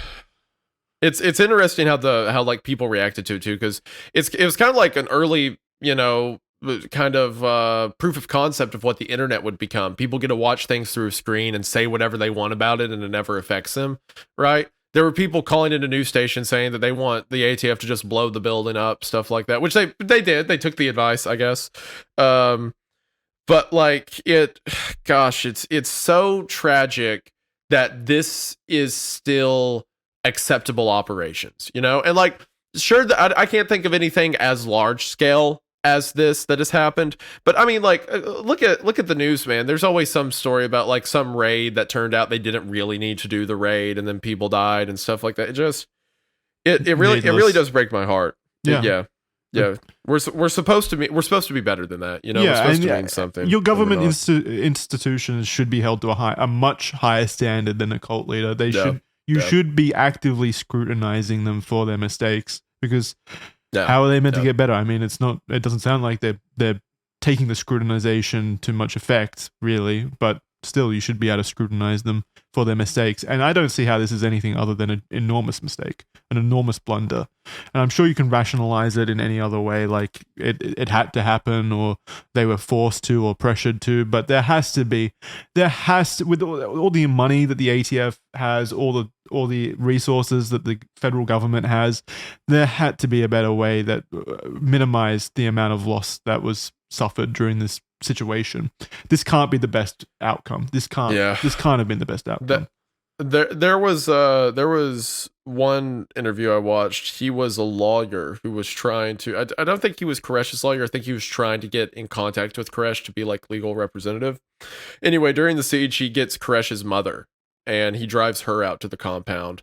And when they get to the front, the ATF like waves him off or whatever to turn around. And as the lawyer turned around, he heard one of the ATF agents say to another, I hope she had a chance to say goodbye. So like they're just gunning to kill this guy to make as much noise as they can from the get-go. There was no instance of we're doing a good thing, we're saving kids. It's just like let's be war heroes for a minute. Let's go in and play soldier. LARP, yeah. I mean, yeah. To be fair, like I'm trying to like give like a balanced view. It doesn't sound like we're being extremely please try. Right now. I need. Yeah, I'm definitely getting this on. If there's a list I'm not already on, here we go. Yeah. I'm trying to put myself in the position of like an ATF soldier, let's say, agent.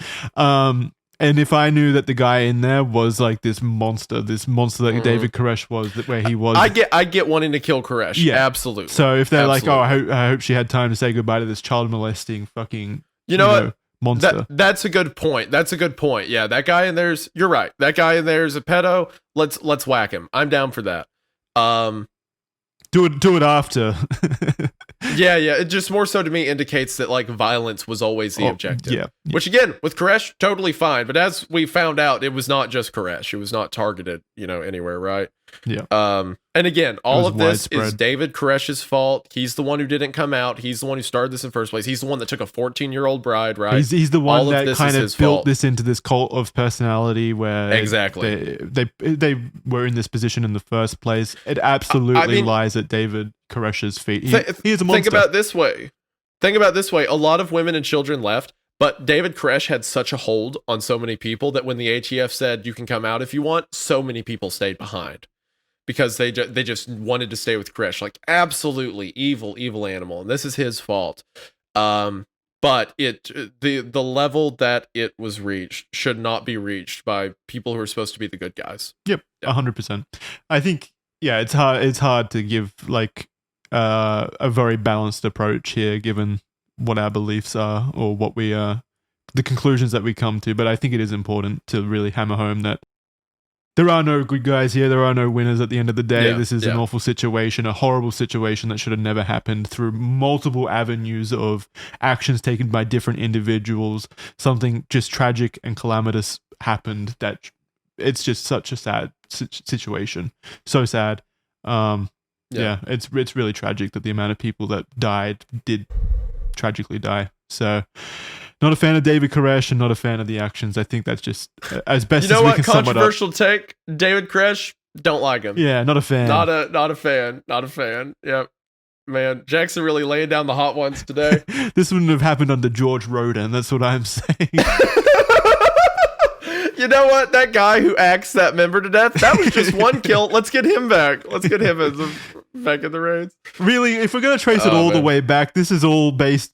This all went wrong as soon as Florence Houteff made that incorrect revelation. Yeah, April 22nd. I know there's a chance that there's Davidians listening who believe in him, but you know what? That was step 1 of this 8-step process that led to where we were at. Yeah, what a crazy butterfly effect of all the things that could have possibly gone wrong, leading to just a tragic situation.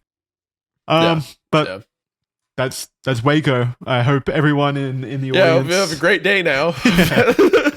Real encouraging. I hope everyone in the audience enjoyed that analysis of and recount of the situation from the very beginning.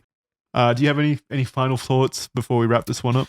I do want to say, just for the sake of my social security number and future job opportunities, I guess I'd want to clarify. I don't like David Koresh. I don't like the Branch Davidians. And I also don't like the ATF, but I'm not pro cult in this scenario. I'm anti everyone involved. I hope all of them lose. That's fair. They're both just terrible. Yeah. I think it's important to be critical of everyone involved. Definitely. Yeah, the only people to me who are innocent as this is the children who were supposed to be victims, or at least treated that way. They're supposed to be hostages, right? They're the only innocent people in this whole thing, and they died because of equal evil on both sides of the engagement. So maybe not equal. That's a bit harsh, but definitely evil. Definitely evil on both sides of the engagement. Yeah, they're true victims here at the end of the day. Yeah. That's what sucks about it. But that's the Red Thread. Thank you very much for watching this episode of the Red Thread. Like I said at the beginning, you can check our sources and our documents and stuff like that in the description. And we're on Spotify, Spotify, iTunes, and Amazon Music and stuff like that. Links in the description, so you can go listen to us on audio. Ratings really mean the world to us. Like, it helps us out so much, and it's so nice to see all the positive ratings and comments. So really let us know what you think of the show. Rate us where you can. It really does help us out a lot, and we're really enjoying doing this. Yeah, that's all from me. Yeah, no, I'm having a great time. I'll be honest, the Red Thread's some of the most fun I've had in a while, just sitting down and talking about these crazy stories, and it means a lot for you all to watch, for you all to rate, listen, enjoy the show. And I'm sorry if it's sometimes depressing, but you know what? That's what you get. You signed up for it. What are you going to do? Leave? Stop watching? That's what I thought. So, no, but thank you all so much for watching. It means the world. Yeah. And now over to you, Charlie. Yeah, that was pretty cool, I guess. I'm just going to let it be silent for the end of the episode. Actually, this cover reminds me of Batman: The Dark Knight. Thanks for that, Charlie. All right, guys, we'll see you next time. Thanks for watching. Bye-bye. Bye. Bye. Is that a Charlie bye?